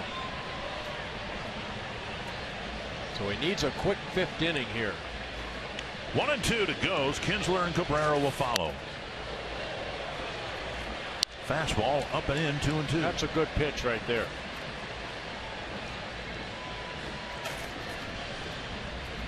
Seen him do it to right-handed hitters, and then right there goes. Good fastball in. And then he burns the outside corner with another one. Again at 93, when he wants to rear back and put a little extra on the fastball, he can do that. That's where I think that curveball, goes. Might have been looking curveball right there, because in Minnesota he struck him out a couple times on that good curveball. Then he snuck the fastball by him. So strikeout number 3 in the ball game for Duffy.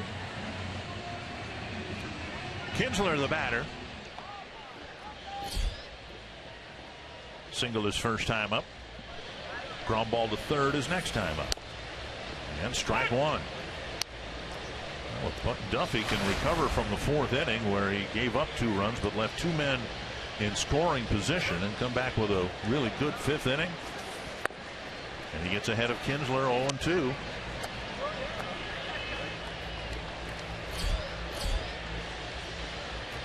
Well, as high as 93, low as 75 so far. 2 strikes to Kinsler.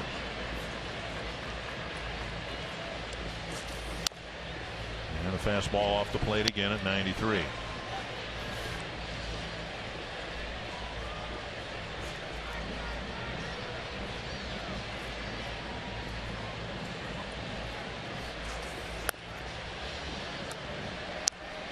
Duffy has exceeded 100 pitches in only one of his starts. It was his most recent start, and that was just 101 pitches. But generally, he's been taken out with the 90 to 97 pitches.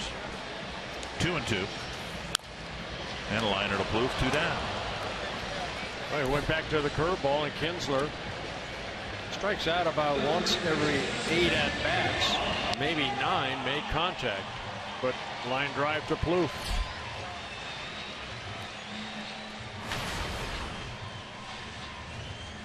Here's Cabrera. Hit into a double play in the first, lined a single to right, scored a run in the fourth. Cabrera needs 9 more plate appearances to get to 502, the number you need to qualify for a batting championship. 1 strike. Well, he's won 3 of them already. 2011, 12, and 13. 1-1.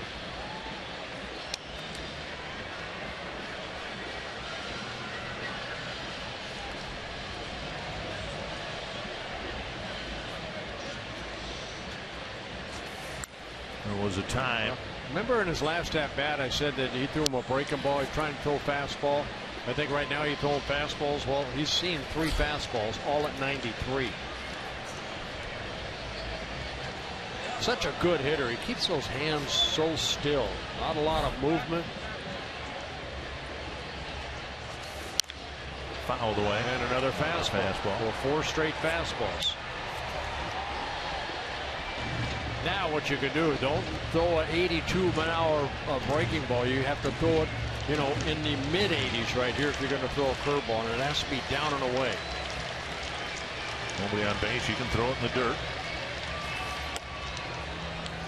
And fastball sailed inside. They tried the 2-seamer inside. See, the 2-seamer has more movement. In on righties, away to lefties. The 4-seamer, pretty straight. And a breaking ball hit where the second baseman would normally play. Ball stayed up, and Duffy knew it. He tried to throw that curveball down and away, but he left it up, and Cabrera took it the other way again. 8th hit for the Tigers against Duffy, and now Victor Martinez. Yeah, this ball just kind of spun. He wants that ball down, but it stayed up. And you see where Dozier's playing up the middle. Nobody there at second. So Cabrera gets his second hit. Suzuki with another trip to the mound. Martinez with a single his first time up, and then a fly ball to center in the 4th.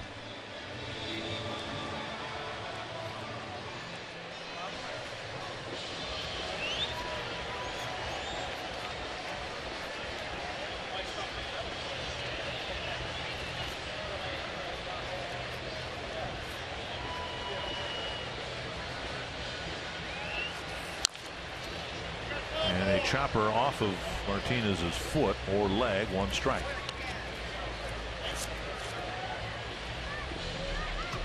And as Bert pointed out before, this is the first time Duffy's faced the same team a second time, or a team the second time. It was 2 starts ago. Duffy had a good outing against the Tigers, and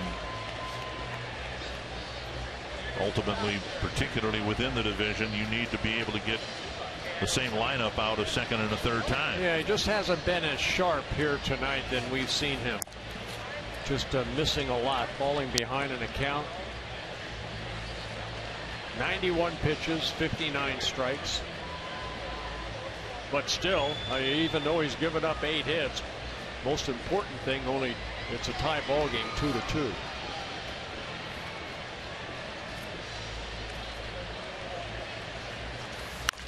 Hook foul. And assuming that he completes 5 innings here, that'll bring his season mark, AA, AAA, big leagues, to 188 2/3 innings, with just the 4 home runs allowed.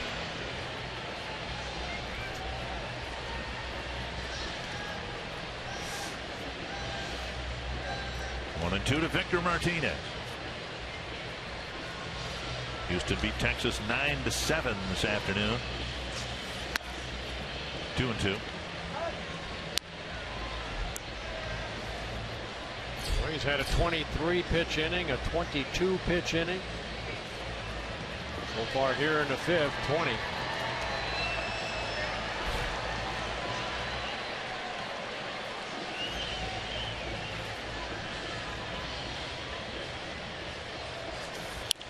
Popped up back into the seats.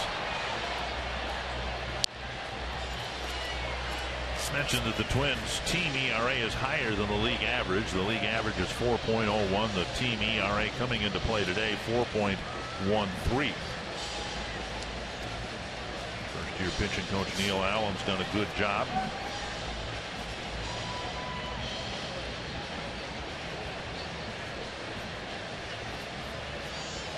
Two and 2 to Martinez.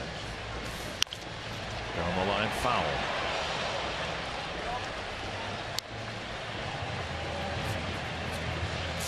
So the pitch count climbing now to 95, and I think Duffy, whether he agrees with it or not, probably understands this will very likely be his last inning.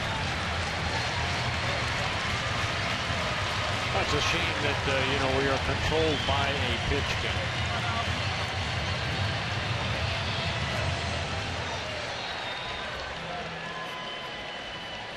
Two and 2 to Victor Martinez. On the ground is short. Escobar gets in front of it, and he fires across to Mauer, and that closes out the 5th inning. 2 runs allowed by Duffy as he leaves the ball game, very likely with a tie game.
Home games, you bring your Circle Me signs.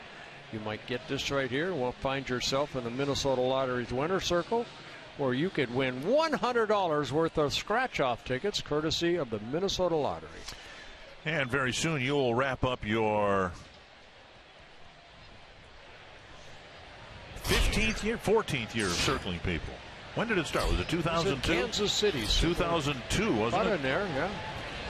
Got a lot of fun with it. You're not getting like carpal tunnel syndrome or anything like that from circling people after all these years. I do take the telestrator home and work on it. Oh, you do? Yeah. Here's Mauer, and there's strike one.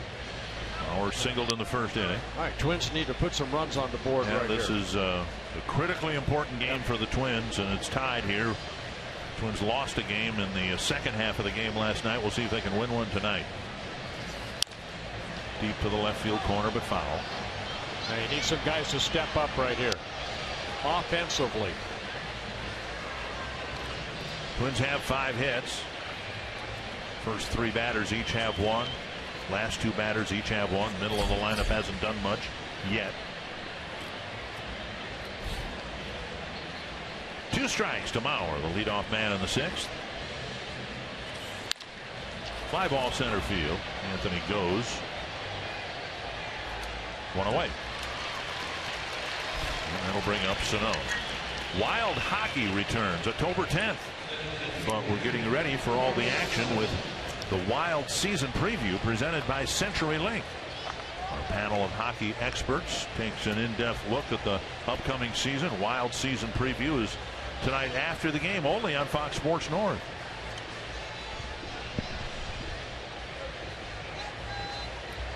Well, Sano's last home run coming in game 1 against the Angels. Breaking ball, he backs away and takes strike 1. Simon has allowed 24 home runs on the year. 16 to lefties, 8 to right-handed hitters. High fly center field. Goes again. 2 down. And that'll bring up Blue. Simon's done a good job. Gave up a run in the first, a run in the third.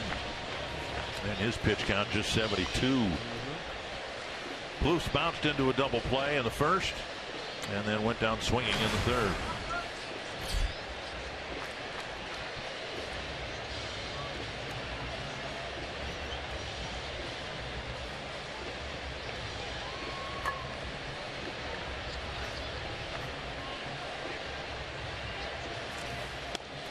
And he takes the first pitch breaking ball and strike 1. Yeah, good curveball right there by Simon.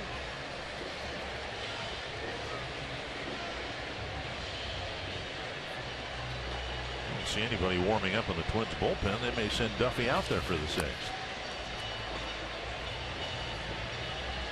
Dick, he has all winter to rest.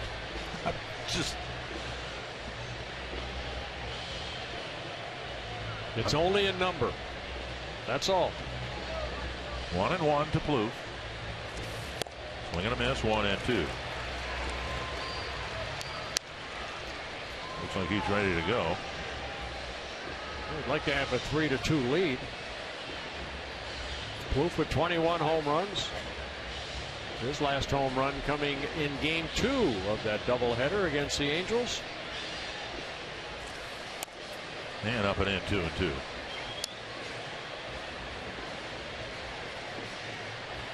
Trying to talk long ball this inning. Well, we had Sano, now Plouffe. And a couple of lazy flies to center. That's been it so far.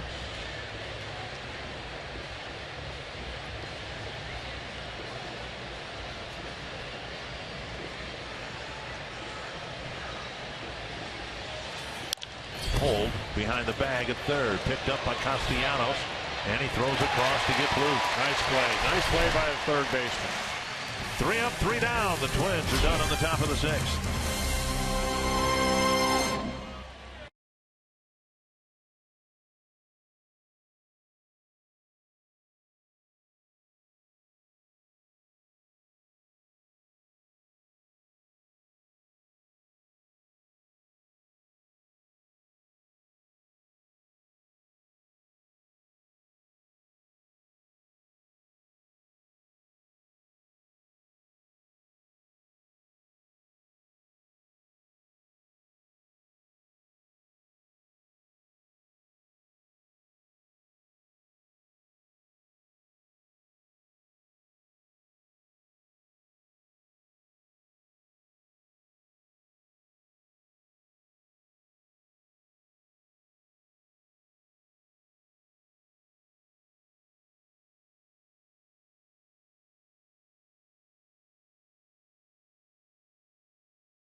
See where Toyota takes you.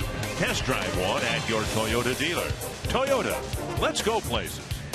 By Sanford Orthopedics and Sports Medicine for the everyday competitor in all of us. And by McDonald's, the classic quarter pounder with cheese only at McDonald's, and right now just $3. 2-2 our score. Bottom of the 6th inning. Tyler Duffy still out there. J.D. Martinez, the batter, swinging a miss. Casey Fiend is warming up in the Twins bullpen. Yeah, ground rule double for Martinez in the 4th inning when the Tigers tied the game at 2 apiece, and it was a fastball right there. So Duffy starts him off with a curveball that Martinez swings through. Fox Tracks presented by Ram, and to the backstop, 1-1.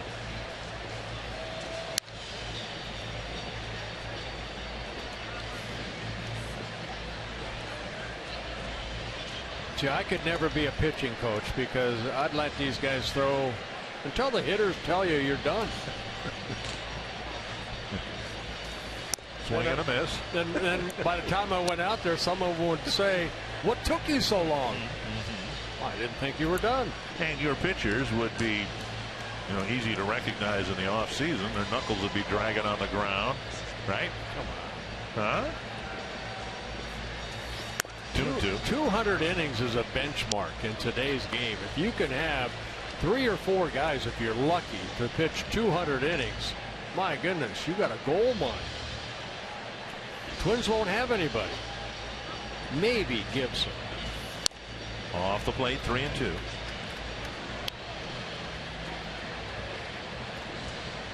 This young man, hopefully in the future, will be able to do that.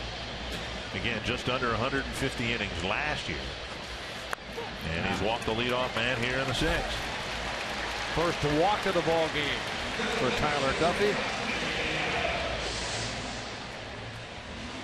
Yeah, I don't think, I think after a ball game when you talk to Duffy and probably Suzuki, who caught him, he's just not as sharp tonight as we have seen him. You see Fiend pitch last night. Duffy came in over his last 7 starts, 5 quality starts, 4-0, 2.06 ERA since his recall back on August 15th. Here's Castellanos. Castellanos picked up 3 hits in last night's ball game, 2 so far here tonight. And he takes strike 1.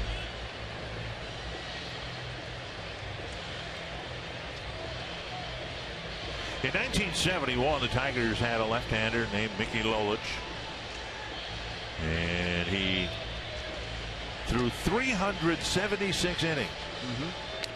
And in the media guide, they've got an asterisk by it, and then on the bottom of the page it says led the league. Well, of course he did. 376 innings. That's a lot of innings. He had a nasty slider. He was a good pitcher for the Tigers. At the knees again, 0-2. A lot of people here forget about him because, of course, during that era, it was Denny McLain, 1-31 ball games. But Mickey Lolich pitched a long time for the Tigers and an outstanding career. He pitched over 300 innings 4 straight years for the Tigers. It was a different era, 4-man rotation and all that. 2 strikes, fouled back. And you topped out the most innings you ever pitched was what? 325. You did 325 one year. And I wanted to play winter ball, but Calvin Griffith said no. Remember, Lolich was the MVP in the '68 World Series against the Cardinals. He beat Bob Gibson 3 times, I believe. In 1968, that wasn't easy to do. Beating Gibson. Bouncer to third. Blue stays down on a hop, and Dozier double clutches and still got the double play. Big double play turned right there. That wasn't a double clutch. That looked like a triple clutch. Well, the throw from Trevor Plouffe to Dozier. Dozier had a little trouble getting that ball out of his glove, but the ball hit very sharply, so Castellanos Ends up getting called out on the double play. Second double play turn behind Duffy. James McCann will bat. Well, this has worked out marvelously for Duffy. He's gotten a couple outs now, and if he can get McCann, that's 6 innings and just over 100 pitches, swing and a miss, and we're still seeing quality pitches. You know, he threw a couple of knee-high fastballs to Martinez for strikes, getting a swing and a miss on the breaking ball.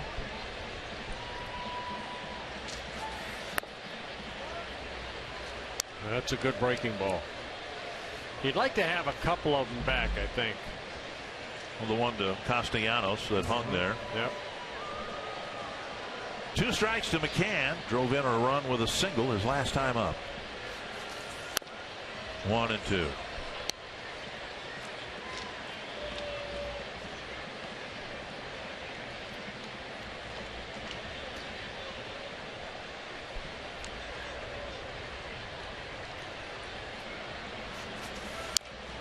Chopper foul. 4 minor league seasons for Tyler Duffy, signing with the Twins in 2012. 29 minor league wins, 18 losses. Good earned run average at 3.2. 427 1/3 innings in the minor leagues. Poked foul. Trying to get a 93-mile-per-hour fastball. I guess what I'm trying to say is, you know, here he is now over 100 pitches, and there's still some life to his pitches. The fastball hasn't decreased in velocity. There's apparent sharpness to the breaking ball yet.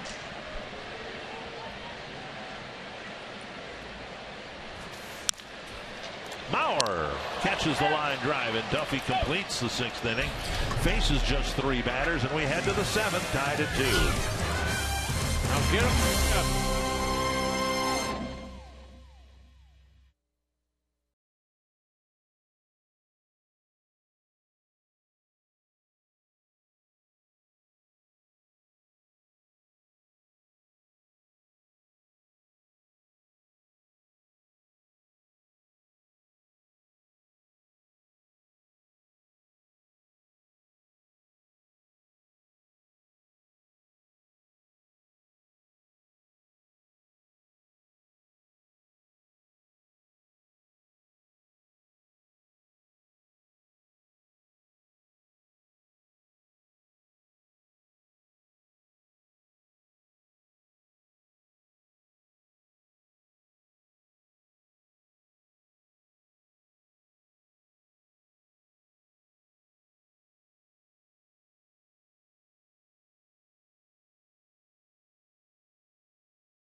Off the 7th, and one of Rosario's biggest fans is Trevor Plouffe.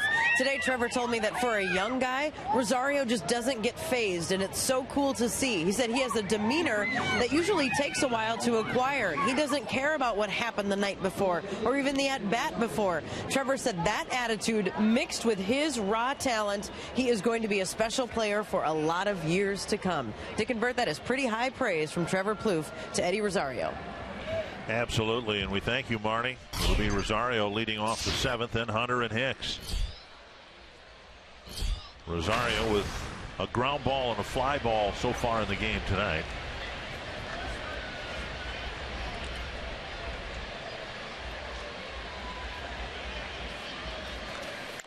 Foul back, 1 strike. Yeah, I just want to correct about Mickey Lolich. He went 3-0. He won the MVP in '68, but he didn't beat Gibson 3 times. He did beat him in Game 7. But he beat Steve Carlton in Game 2, and then he beat Nelson Briles in Game 5, and then Gibson and Lolich matched up in Game 7, and Lolich beat Gibson 4-1. High fly to left. And Davis, short of the warning track, makes the catch, one away. So I didn't want to downgrade Mr. Gibson because in case he heard it, might beat me up at the Hall of Fame. Now, Bob's, as I've known him after his playing career, he's just been a perfect gentleman. I've had a couple of occasions to meet him. Very nice man. Very nice man. Neil Allen has some interesting stories to tell about Bob Gibson, because when Allen was with the Mets, his manager was Joe Torre, and Torre, a former teammate of Bob Gibson's with the Cardinals, right, brought Gibson to be the pitching coach of the Mets. And some of what Neil Allen's trying to teach some of the Twins' younger hitters, he learned from Gibson in terms of determination, tenacity. There wasn't a more fierce competitor on the mound.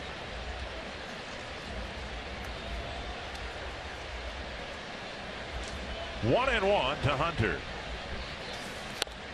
1-2. The Twins have only had one hit since they scored a run in the 3rd inning. Suzuki got a leadoff hit in the 5th, and he was taken off the bases on a ground ball double play. Yeah, both teams have turned 2 double plays. Close pitch, taken a little low, 2-2. I think Simon wanted that pitch right there. Straight over the top fastball. Looked like a strike on Fox Tracks.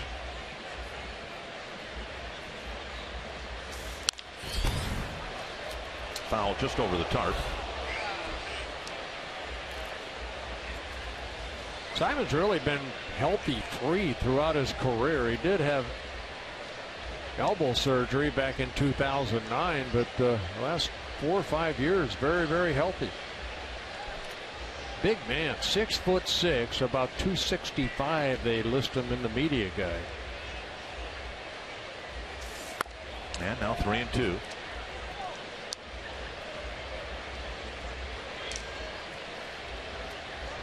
Came up with the Orioles in 2008. Played 4 years there, 3 years with the Reds, and signed as a free agent by the Tigers over the winter. Full count to Hunter. And he takes a walk. The Twins get a base runner. Hicks will come up with one down. Zubas Palooza comes to Target Field.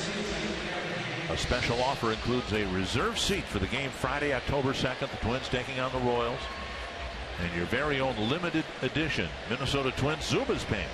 Take advantage of the offer, available exclusively by logging on to twinsbaseball.com/Zubas. Well, first walk for Simon to go with his 2 strikeouts, giving up the Twins 5 hits.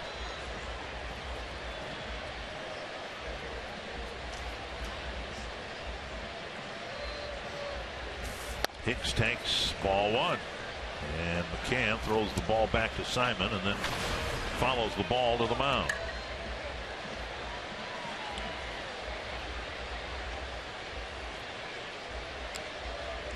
Casey Fiend was warming up while Duffy was on the mound. Now Blaine Boyer's getting loose.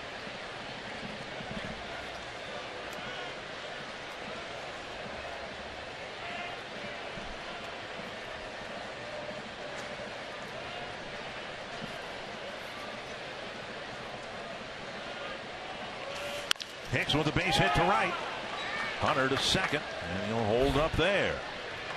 The Twins taking advantage of at least a brief lapse in control by Simon. First and second, one down for Suzuki. Yeah, he got a fastball up. Hicks did, and lined it over the head of Cabrera down that right field line. Ball stayed right there. Aaron opened up quickly. And Torrey Hunter stopping at second. Here's Suzuki, 1 for 2 tonight, and now 7 for 15 with a couple of home runs against Simon. And last night the Twins won the first half of the game, but the Tigers won the second half and ultimately the game itself. You know, the Twins are trying to get a big hit in the late innings to even the series at a game apiece. Now up to Suzuki, ball 1.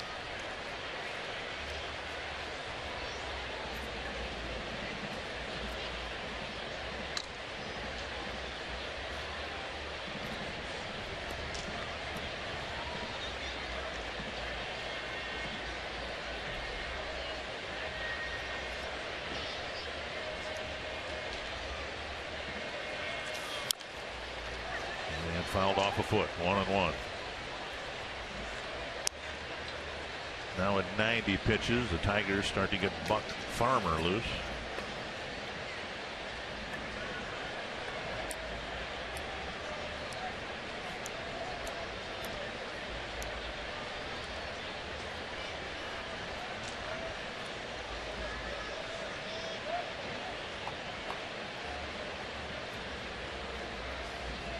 One and one to Suzuki. 48 runs batted in for Suzuki, trying to get perhaps one of his biggest RBIs in this at bat. Base hit to left. Hunter to third. They're going to wave him around.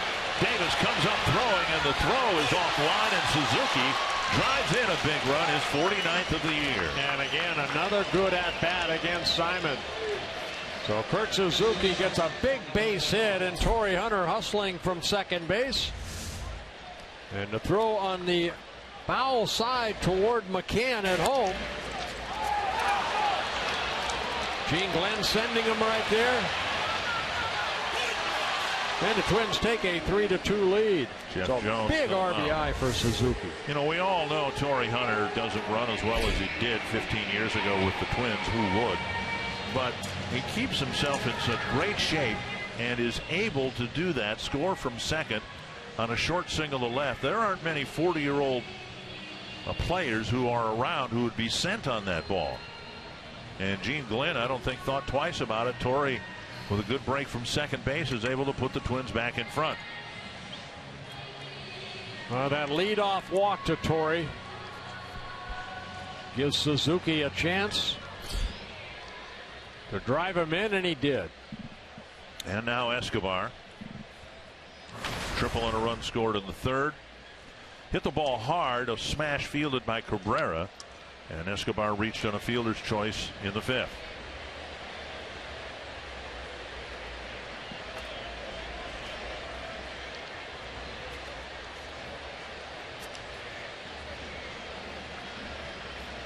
Twins need another big hit right here. Put a crooked number on the board.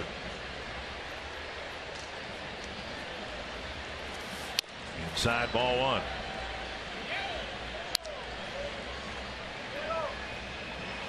Simon at 92 pitches. Most pitches he's thrown in a ball game this year came against here against the Texas Rangers when he pitched a one-hit shutout through 116 pitches. There goes the runner to third, and he's in with a stolen base. Hicks. He got a great jump right there off of Simon. Hicks steals third base. Yeah, Simon, I don't know if he looked back at him or not. Maybe one little look, and Hicks taking off. And you have to make sure that you steal third because of a left-hander up. McCann, all he has to do is just throw sharply over to Castellanos, but Hicks able to stay on the bag, steals a base, his 13th of the year. Well, the Tigers didn't forget about Hicks. You could see Machado, the shortstop, trying to keep him as close to second base as he could. But Hicks with a good break and potentially a key steal of third base. 1-1 to Escobar. Middle of the infield looking for a ground ball. Escobar pretty good about getting the ball to the outfield, and he asked for time. Escobar has only grounded into 6 double plays this year.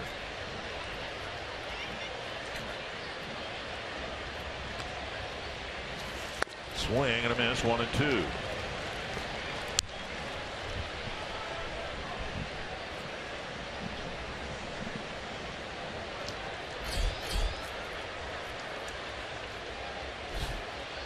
Neat contact right here by Escobar.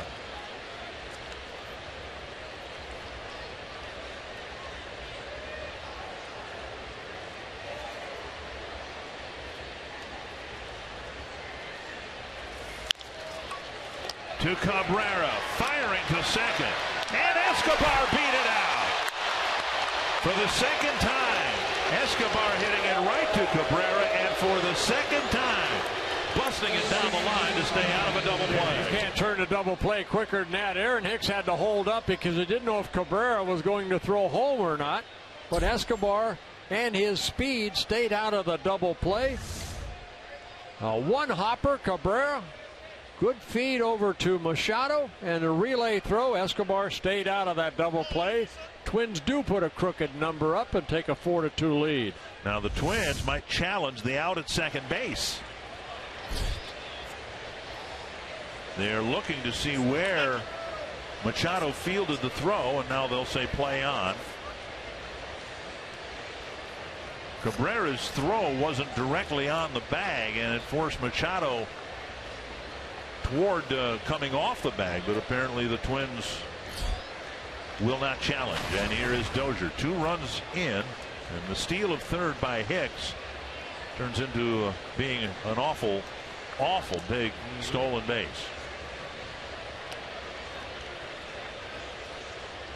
After the first out, the walk to Hunter. Hicks with a line drive base hit. And the 8 and 9 batters each get an RBI.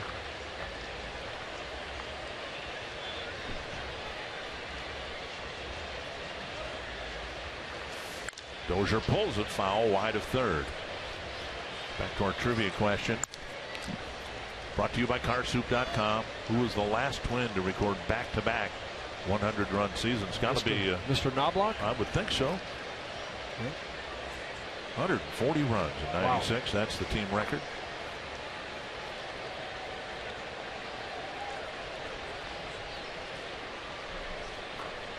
One strike to Dozier.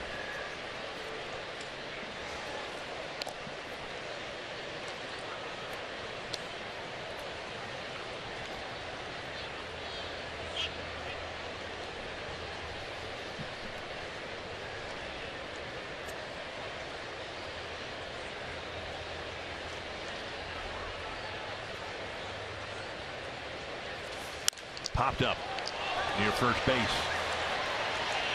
Cabrera coming in, and in foul ground he makes the catch. Good inning for the Twins. They retake the lead. A couple of runs on the board in the 7th, and it's 4-2.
A run in the first inning.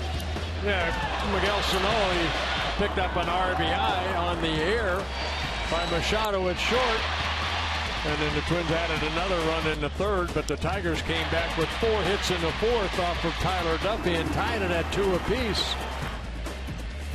But we just saw Kurt Suzuki, who has great numbers against Simon, score Torrey Hunter, and then a little insurance run when Hicks stole third and then scored on Escobar's fielder's choice. So going that extra for Tyler Duffy Gives them a chance to get a win, plus take less pressure off of that bullpen. First one out will be Blaine Boyer, who pitched in shutout inning in last night's ball game. 16 pitches, 11 for strikes. He worked the 6th inning. Well, the problems came up after Boyer left the ball game. He did his job in the 6th. And then Casey Fiend had a tough time close out the 7th. Perkins came in. 1-0 to Machado. Popped up and a foul ball, 1-1. Machado, Davis, and goes here in the 7th.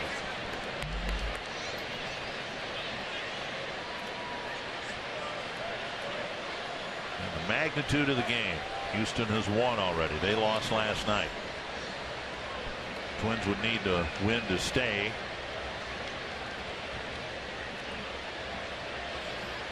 Within striking distance of the Astros, a game and a half back. The Angels won last night, but they've got to face King Felix Hernandez tonight of the Seattle Mariners. And if the Angels lose, the Twins, the Astros, and the Angels will be right where they were before this weekend of baseball began. 1-2 to Machado.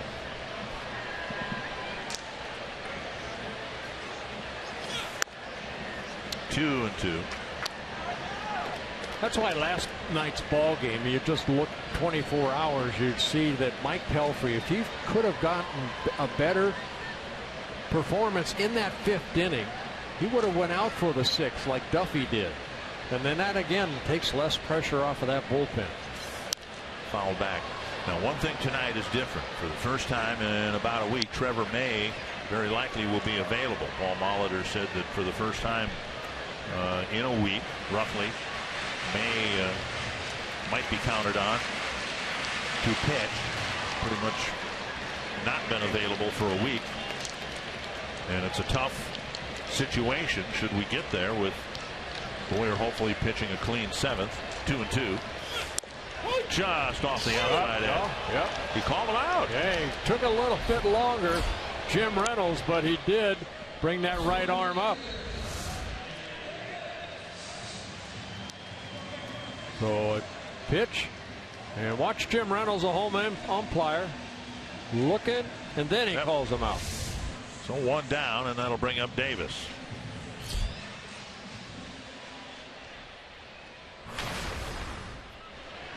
Davis with a strikeout in the 3rd and a fly ball to center in the 4th.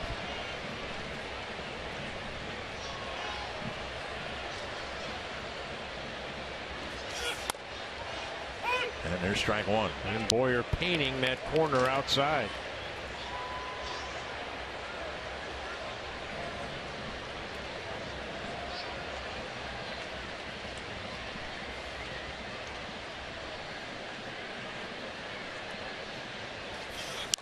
Fly ball, playable for Hunter.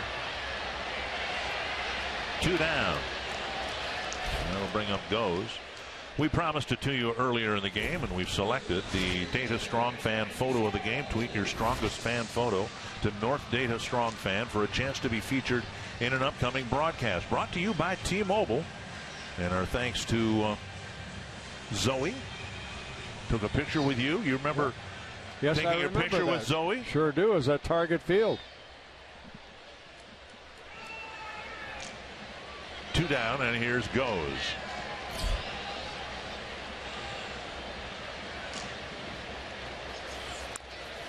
Bunted, and Suzuki comes up firing, makes the play. Boyer with a 1-2-3 7th inning.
it to Frank Viola's great streak that he had at the Metrodome in the late 80s.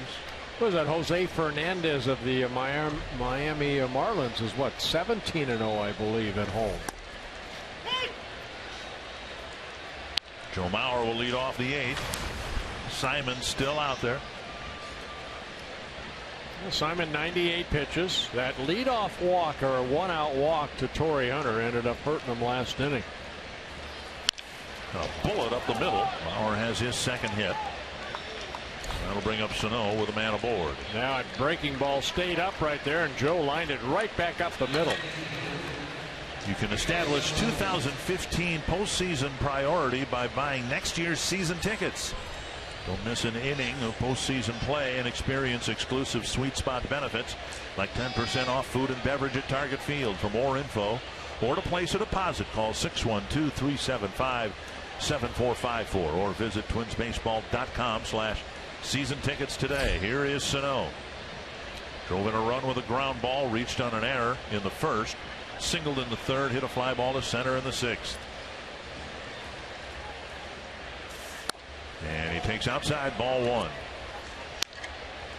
What you'd like to see here from a young hitter is a really good at bat the 4th time he's seen a starting pitcher.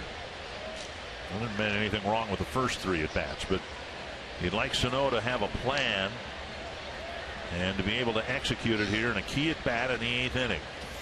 Swing and a miss, 1-1.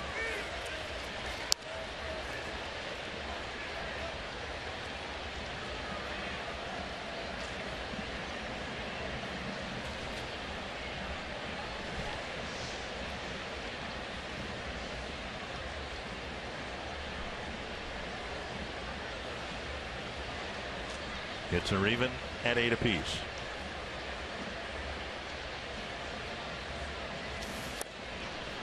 Same pitch down and in, and another swing and a miss. Simon still getting that fastball in the mid-90s.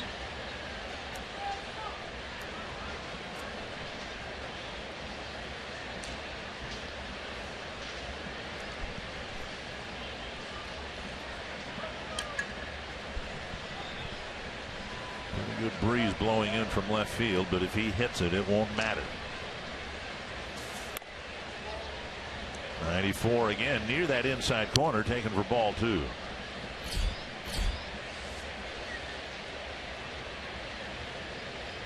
Well, still throwing as hard as he did in the first inning.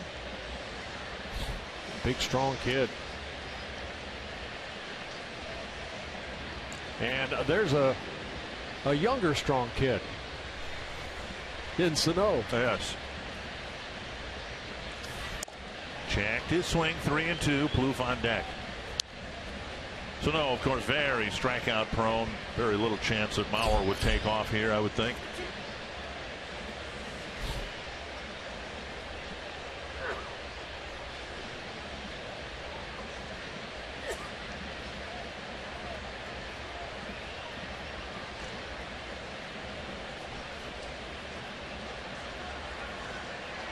Stays put, and the pitch pulled foul. Well, they're really working them over inside. Yeah, they really are.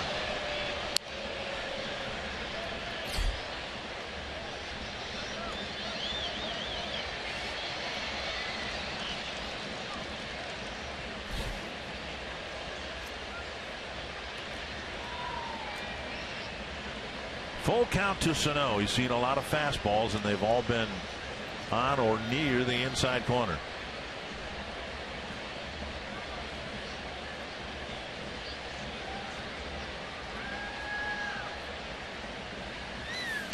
High fastball up and away, got him. 1 away. And Simon picking up his 3rd strikeout. Went right after Sano with high cheese right there, and Sano swinging through it. And now Plouffe, who's 0 for 3, couple of ground balls. One of them turned into a double play. And then a strikeout swinging in the 3rd inning. The double play in the 1st inning, the 28th double play Trevor's hit into. That ties Harmon Killebrew's club record. Yeah, it's not a record you want to be associated with.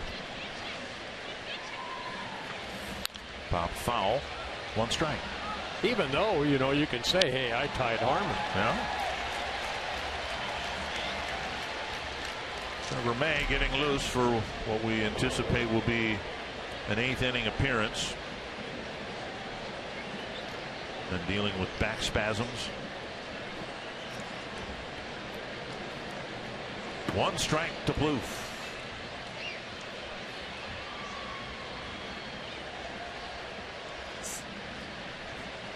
Mauer takes off, and McCann can't get a grip on the ball. Mauer with a stolen base, and you'd like to think that would eliminate the chance of a double play. Well, remember, last inning, Aaron Hicks took off because Simon didn't really pay attention to him, and right there, Simon kind of looked there, and then Joe got a great jump. Steals just his 2nd base of the year in 3 attempts, gets into scoring position. Good heads-up play by Joe. 2 strikes now to Plouffe.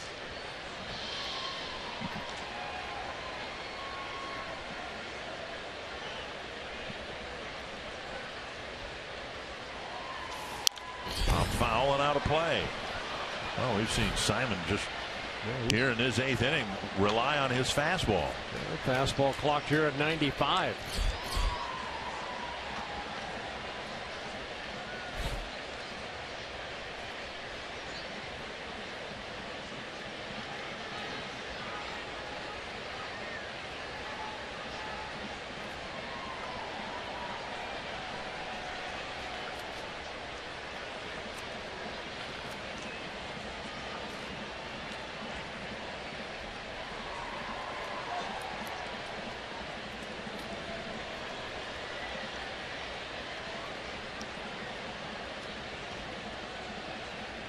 Oh, 2 to Plouffe. Twins trying to stretch out a 2-run lead.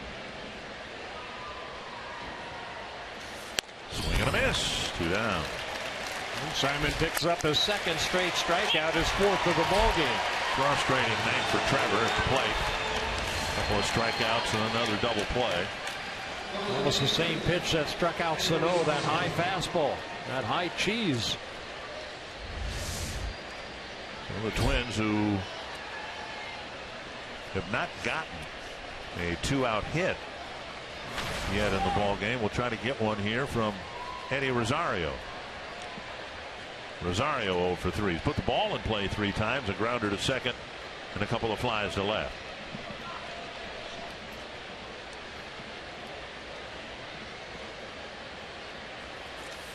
A high fly to right field. Going back is Martinez. And near the edge of the track, he makes the catch. Mauer single, steals second. He's left there, and Trevor May will come in to try to protect a 2-run lead.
And a win here tonight.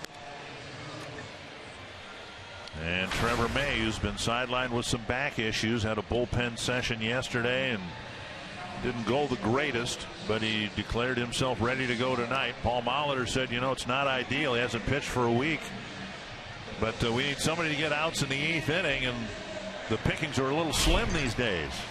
Yeah, Trevor May last pitched on Saturday last week in Game 1 against the Angels, a shutout inning, making his 29th relief appearance. Made 16 starts this year for the Twins. Now the 8th inning man. Kinsler, Cabrera, and Victor Martinez in the first pitch, bounced up the middle of base hit. Another multi-hit game for Ian Kinsler, and he's aboard on May's first offering. And this copyrighted telecast presented by the authority of the Minnesota Twins and may not be reproduced or retransmitted in any form. And the accounts and descriptions of this game may not be disseminated without the express written consent of the Minnesota Twins. Here is Cabrera, singles his last 2 times up. Hit into a double play in the first.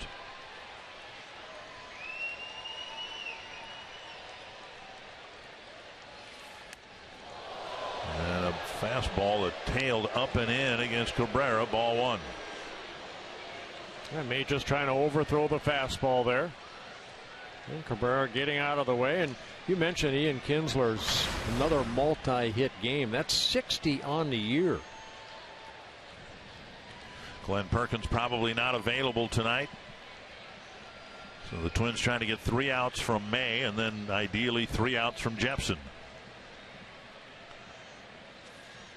Breaking ball missing inside, and Cabrera bailed on it. 2-0.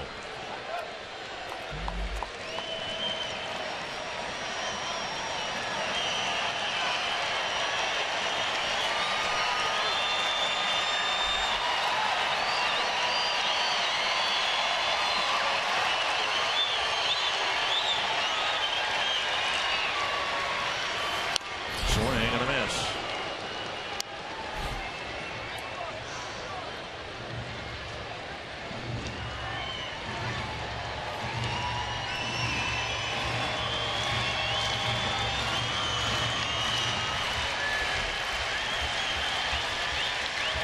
Two and 1 to Miguel Cabrera.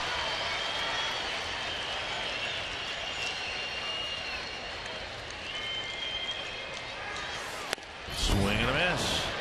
We have not seen in this series Miguel Cabrera make solid contact with a fastball. Not yet. Not yet. I'm telling you, he just maybe the back is bothering him. He missed a game before the Twins got here because of a sore back. 2 straight fastballs, basically threw it by him. You have to do it again. Got him on a 96-mile-per-hour fastball, 1 away. A big strikeout for May.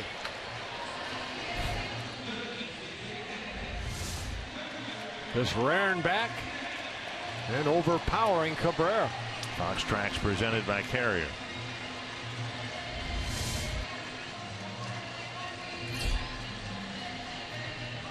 Here's Victor Martinez.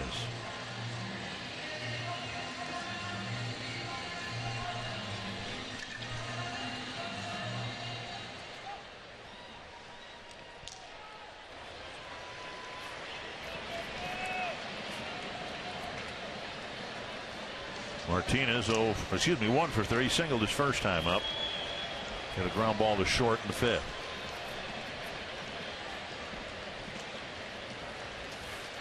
Breaking ball. Strike 1. We've said it before. Trevor May, 3 nasty pitches. A good fastball. We just saw strike out Cabrera. That's the curveball. And then very good changeup.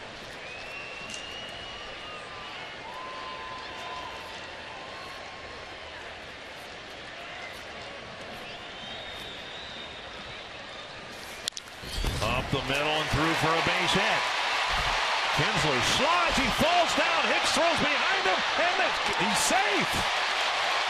And Paul Molitor already out of the dugout.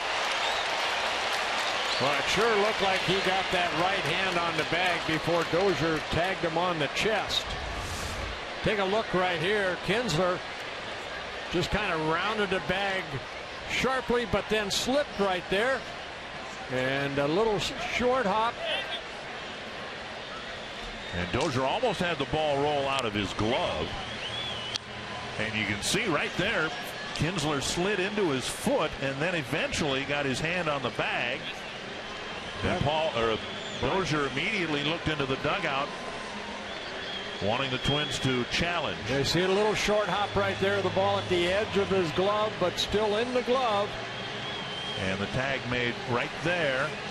And we can't see when Kinsler's hand touched the base. And you can see Dozier immediately react. Paul Molitor being told something, and I can't tell which coach it is. And they're going to challenge this at second base. What a huge call it would be. Twins are looking for outs. Kinsler spun his wheels and may have made an out at second base. But again, we have not seen an angle that would prove that Dozier put the tag on Kinsler before his hand eventually got to the bag. Let's take another look. This might be the best angle right here. Well, you still can't see where Brian Dozier touches him. See him hit his shoe. Yeah, I don't. Again, there has to be irrefutable evidence that the original call was wrong, and I haven't seen it yet. Dozier did what, didn't they say Bobby Grich used to do that all the time? He'd drop a knee down. He'd drop a knee down and completely kind of take that bag away from you. It was a one-hop throw from Hicks, and that's one of the issues I think Dozier had, trying to catch the throw and then try to swing around and get a tag on Kinsler. Yeah, Kinsler was not going to advance to third. He just ran around hard and he was going to come back, but then he slipped. Well, Martinez with that base hit. He is now 6 for 10 against Trevor May in their meetings. J.D. Martinez, one of the top power hitters in the league, will either come up with 2 outs and a man at first, or with runners at first and second and 1 out.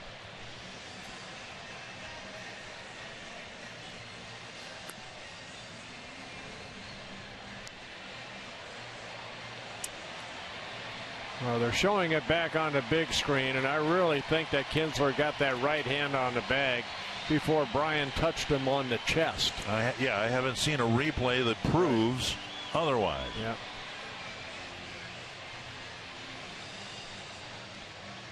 Now, if the umpire had called out similarly, I don't know that there, and the Tigers had challenged, there's not a replay that, yep, he's safe. And Kinsler's hand appears to be okay. That's not to be disregarded either. He slid right into the foot of Dozier and then was able to extend his reach to the bag. The call stands, and the Tigers get a couple of base hits right up the middle against Trevor May. And now J.D. Martinez. Reached in a fielder's choice, doubled in the 4th, walked in the 6th. Blocked by Suzuki, ball 1.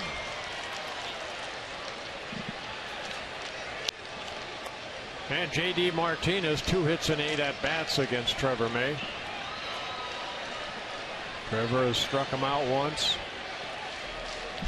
And Martinez has struck out 170 times in 572 at-bats.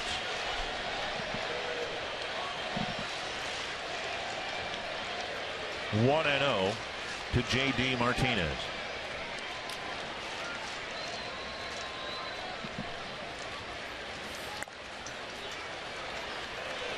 Two and 0. May asked to get some big outs here in the 8th and shake off whatever rust formed with a week of inactivity.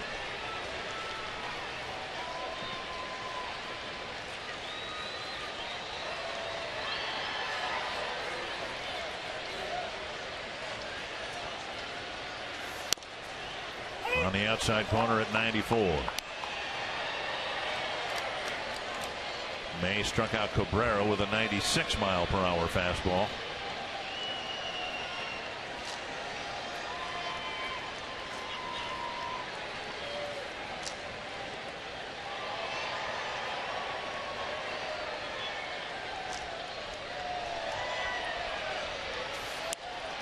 And Suzuki had a hard time catching ball 3. Castellanos on deck, but a walk would put the tying run in scoring position.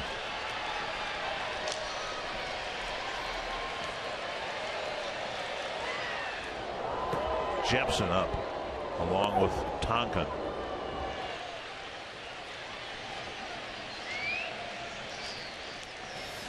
Fouled away. I'm a little surprised Victor Martinez has not been pinch run for. He represents the tying run. He is the designated hitter, and the Tigers could pinch run anybody, leave him in the game as the DH, or replace him as we move along here. But this is an awfully big runner at first base, and he might be the slowest runner in the league. Power against power here. Off-speed pitch and a foul. Change up. 3-2. And I think May left it way more inside than he wanted to. That's a pitch you usually want down and away, isn't it? Well, it is, but, you know, I mean, that's kind of the ultimate of surprise after the fastball and the curveball. But Martinez fouled it off. 3-2 to Martinez. Struck him out. 2 down, 2 on, and now Castellanos. 2 big strikeouts for Trevor May.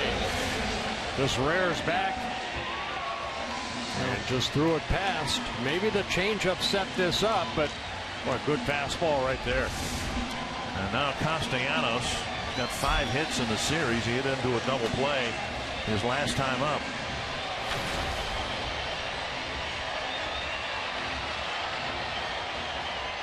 Now Castellanos hits a double here. There's no way the Tigers tie the game.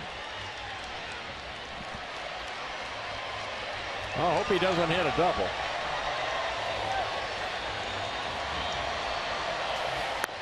Down and away, ball 1.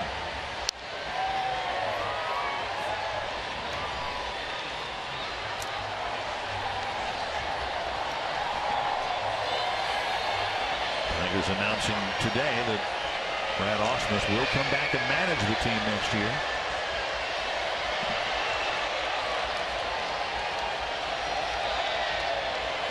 One and 0 to Castellanos.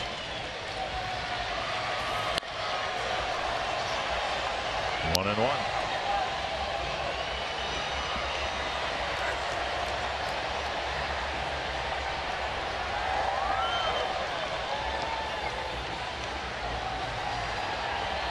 He's been working the gum awfully hard in September.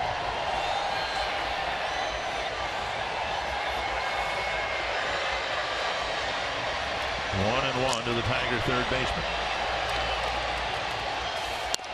On the outside corner. Good fastball there at 96.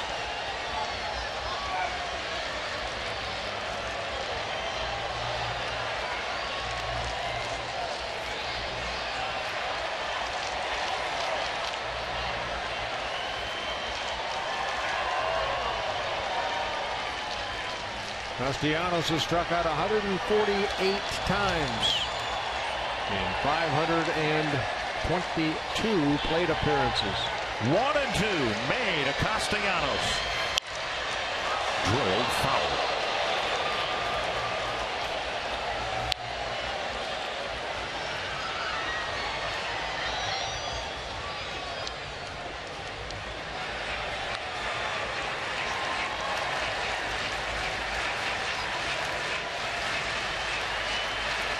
The ball hit toward that dugout, over the dugout, and Castellanos, remember, it was Tyler Duffy earlier in the ball game worried about that fan over the dugout area. I think there'll come a time not too far down the road when people will look at video of major league games and be incredulous of the fact that there weren't screens in front of the seating area from first base around to third base.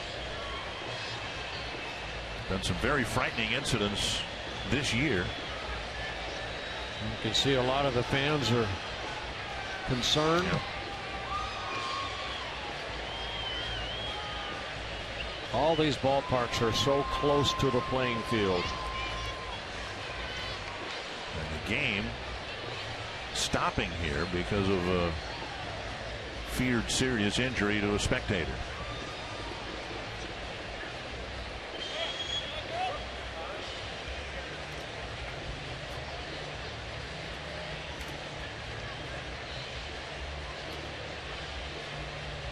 Now in this instance, this fan injured beyond third base, but there's increasing concern or interest in extending the protective screen that's behind home plate all the way out to at least the dugouts and perhaps beyond the dugouts. Well, some of these fields like here at Comerica Park kind of shoot out toward left field.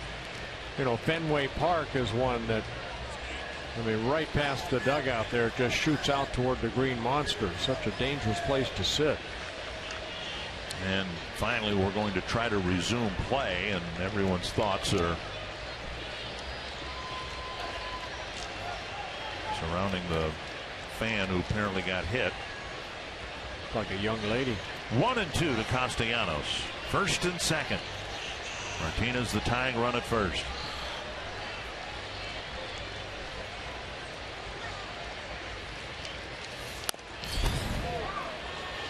Just missing the outside corner.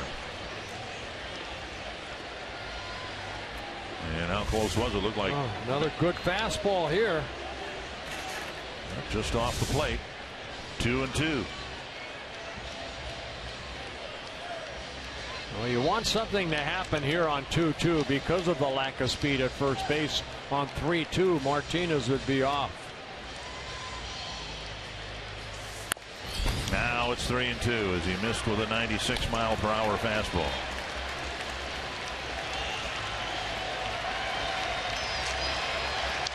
Hasn't been a smooth inning for May. Couple of singles up the middle. 22nd pitch.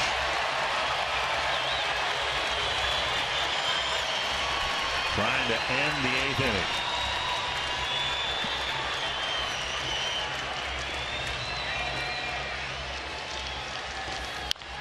And a chopper up the line, and it will go and stay foul. Pluth had to get on that ball before it hit a spike mark or divot and rolled back across the line.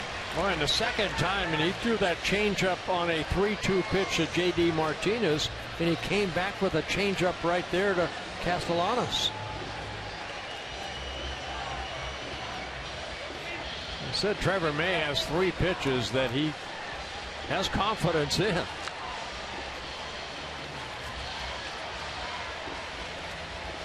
He struck out J.D. Martinez after the changeup that Martinez fouled off on a good fastball.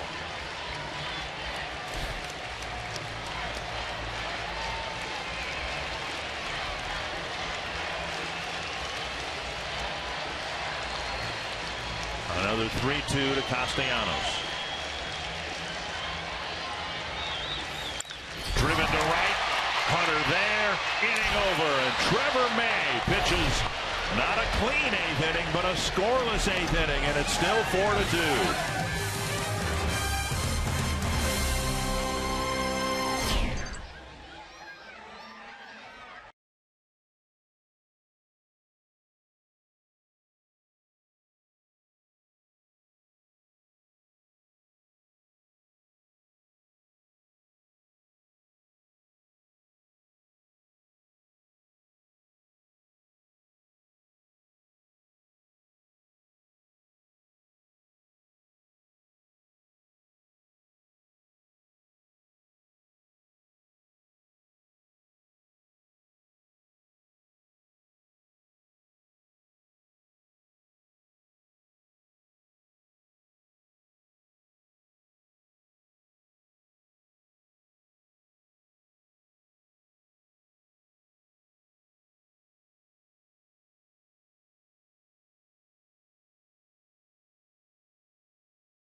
Twins haven't scored more than 4 runs in their last 4 games coming into tonight. Last night 4 runs were not enough. And tonight they hope that 4 runs will be enough, but nevertheless they'll try to add some runs in the top of the 9th. Kyle Lobstein coming out of the Detroit bullpen to face Torrey Hunter. Yeah, those 11 games are all starts for the Tigers, and 2 of those starts coming against the Twins that kind of pounded him around a little bit, making his first relief appearance this season. Hunter, Hicks, and Suzuki will bat. Torrey drew the leadoff, or excuse me, 1-out walk in the 7th inning that eventually led to a couple of runs.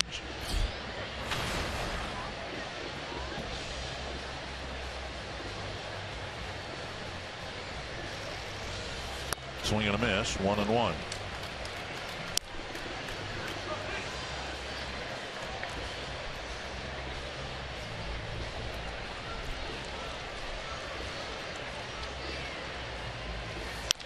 High chopper over the mound. Machado fires to first. Hunter retired, 1-0. Tonight, be sure to catch Fox Sports Live on Fox Sports 1 for complete highlights and analysis of everything that happened in Major League Baseball and college football today, plus a preview of tomorrow's NFL action. Fox Sports Live is tonight on Fox Sports 1 and streaming live on Fox Sports Go.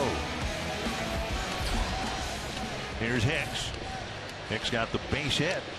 And then later in the inning, a key stolen base in that 2-run 7th inning. Ball 1.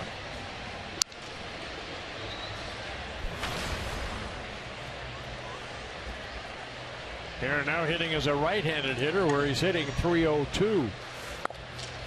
2-0. Lobstein spent most of the season on a disabled list for the Tigers with a sore left shoulder from May 24th to when they activated him on September 3rd. 3-0.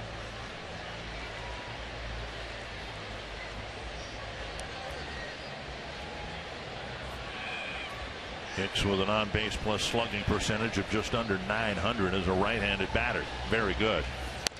And he takes a strike on 3-0. Everything, as much as he's improved from the left side from where he was a year ago, everything's still better from this side of the plate. And he thought it was ball 4, and instead it's strike 2.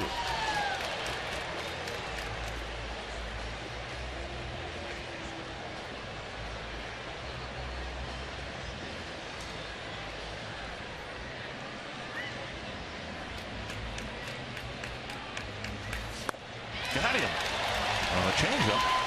2 down. And while the Twins are hitting here in the top of the 9th, of course, Jepson continues to get and stay loose in the Twins bullpen. A good changeup right there by Lobstein. Suzuki with an RBI single his last time up. 2 hits tonight for Suzuki. Now hitting .500 against Simon, 8 for 16, but Simon's out. Then Lobstein is in. Strike 1.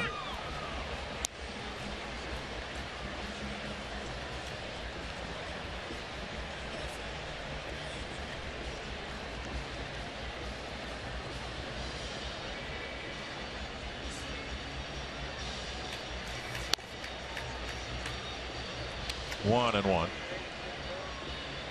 And Lobstein, 26 years old. He made his major league debut last year in relief against the Twins in Minnesota back in late August. Hit hard to center, and Suzuki's got a 3-hit night. A 2-out single will get Escobar to the plate. Mariners and Angels are tied at 1 in the bottom of the 2nd inning out in Anaheim. Twins fans want the Mariners to win that game. Here's Escobar. He'll too hit as a right-handed batter.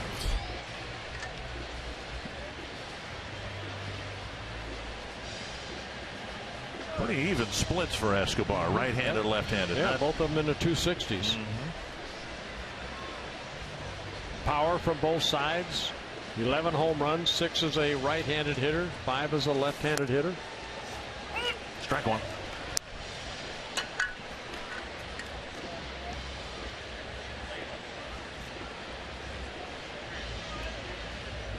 It was his hustle a couple innings ago that created the 4th run, staying out of the double play. I don't know. Cabrera's throw was off target a little bit, but in terms of getting rid of it quickly, and then Machado did what he could with a throw that was off the bag a little bit. Escobar just barely beat the relay throw, and the Twins got another run because of it. 1-1. Deep to left field. Davis going back. Gone! A home run for Escobar. I tell you what, Eduardo Escobar has gotten some big hits for the Twins. Looked like a breaking ball, hung right there. And you can kind of breathe a little easier right now. What a big home run by Escobar. His 12th of the year. And his 7th as a right-handed hitter. This ball kind of went right into the swing. A little slider, cutter. And Escobar, who we have seen, he likes that ball down from the right side and left side of the plate. Gives the Twins a 6-2 lead. Off the plate outside to Dozier.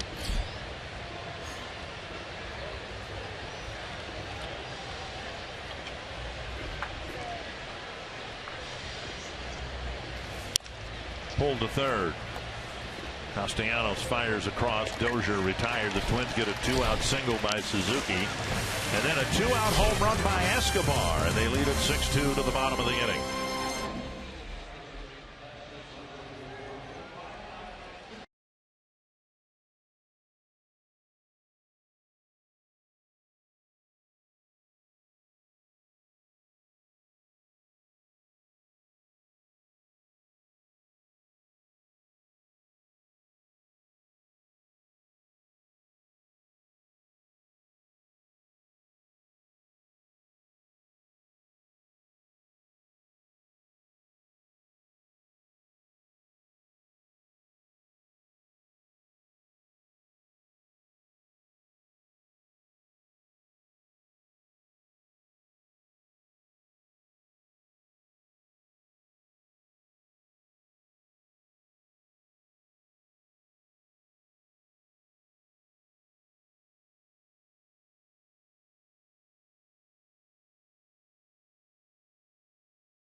Taking over at short for the Twins, filling that 9th spot in the batting order very productively, and that's the case tonight with a leadoff triple and a run scored in the 3rd.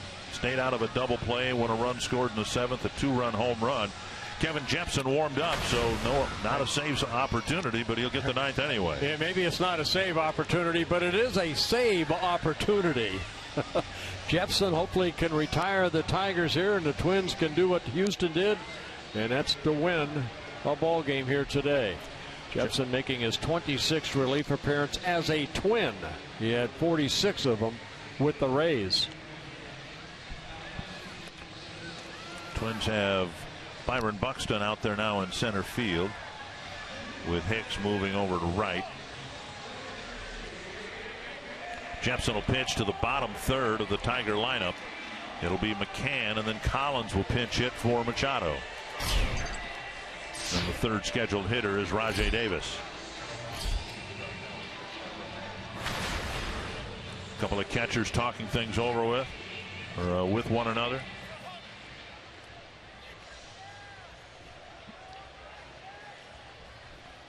McCann with an RBI single in the 4th. Fly ball to center in the 2nd, and a liner to Mauer in the 6th. Pitcher of record right now is Tyler Duffy.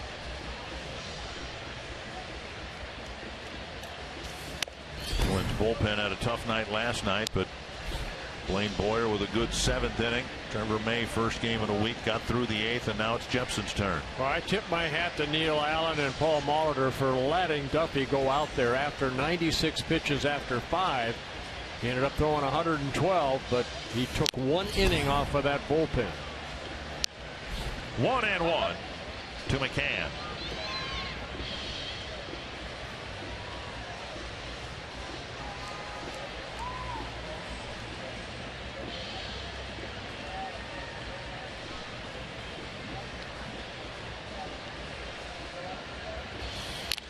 And a foul, 1-2.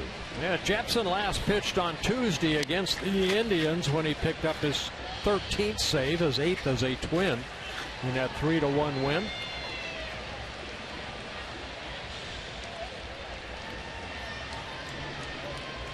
Clarified with Jepson a few days ago, he will not be a free agent after this year. He's under team control for 1 more year.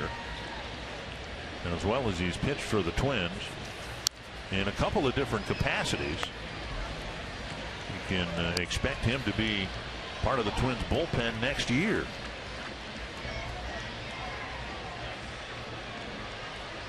Well, he's never really had that closer role, you know, with the Angels or the Rays. He had 5 saves for the Rays this year, but wasn't really the closer. Where now, you know, he's getting that opportunity.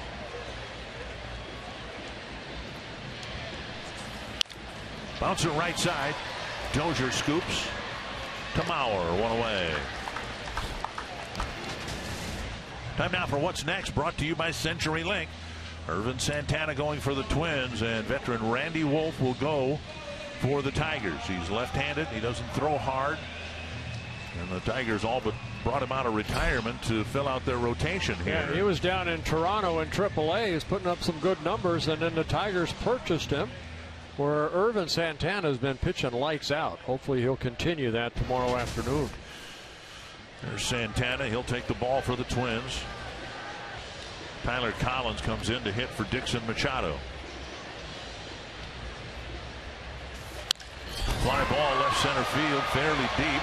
Rosario there for the catch, out number 2.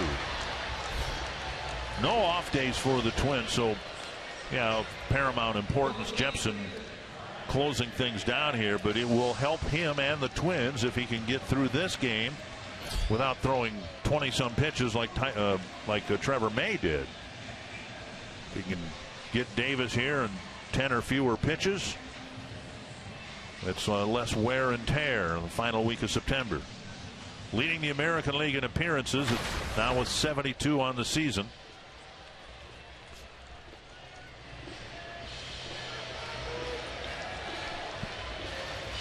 Seattle's taking a 2-1 lead over the Angels. Batting in the top of the 3rd.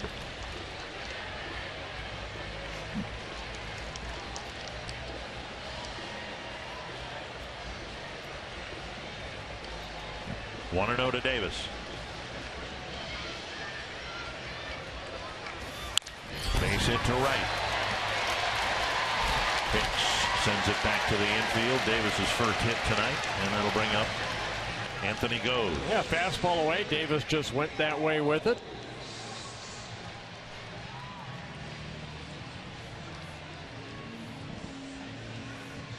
Goes is 0 for 4. Tried to bunt his way aboard last time up.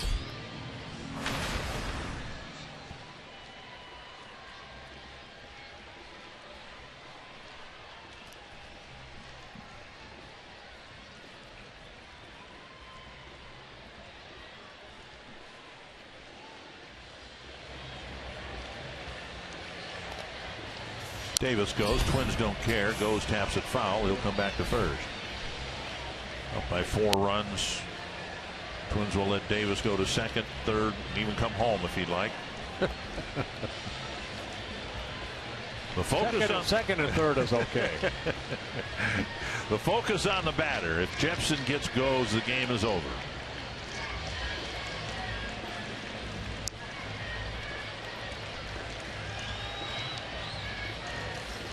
And over for a strike, and Davis glides into second base. Yeah, good breaking ball right there by Kevin. Defensive indifference sending Davis to second base.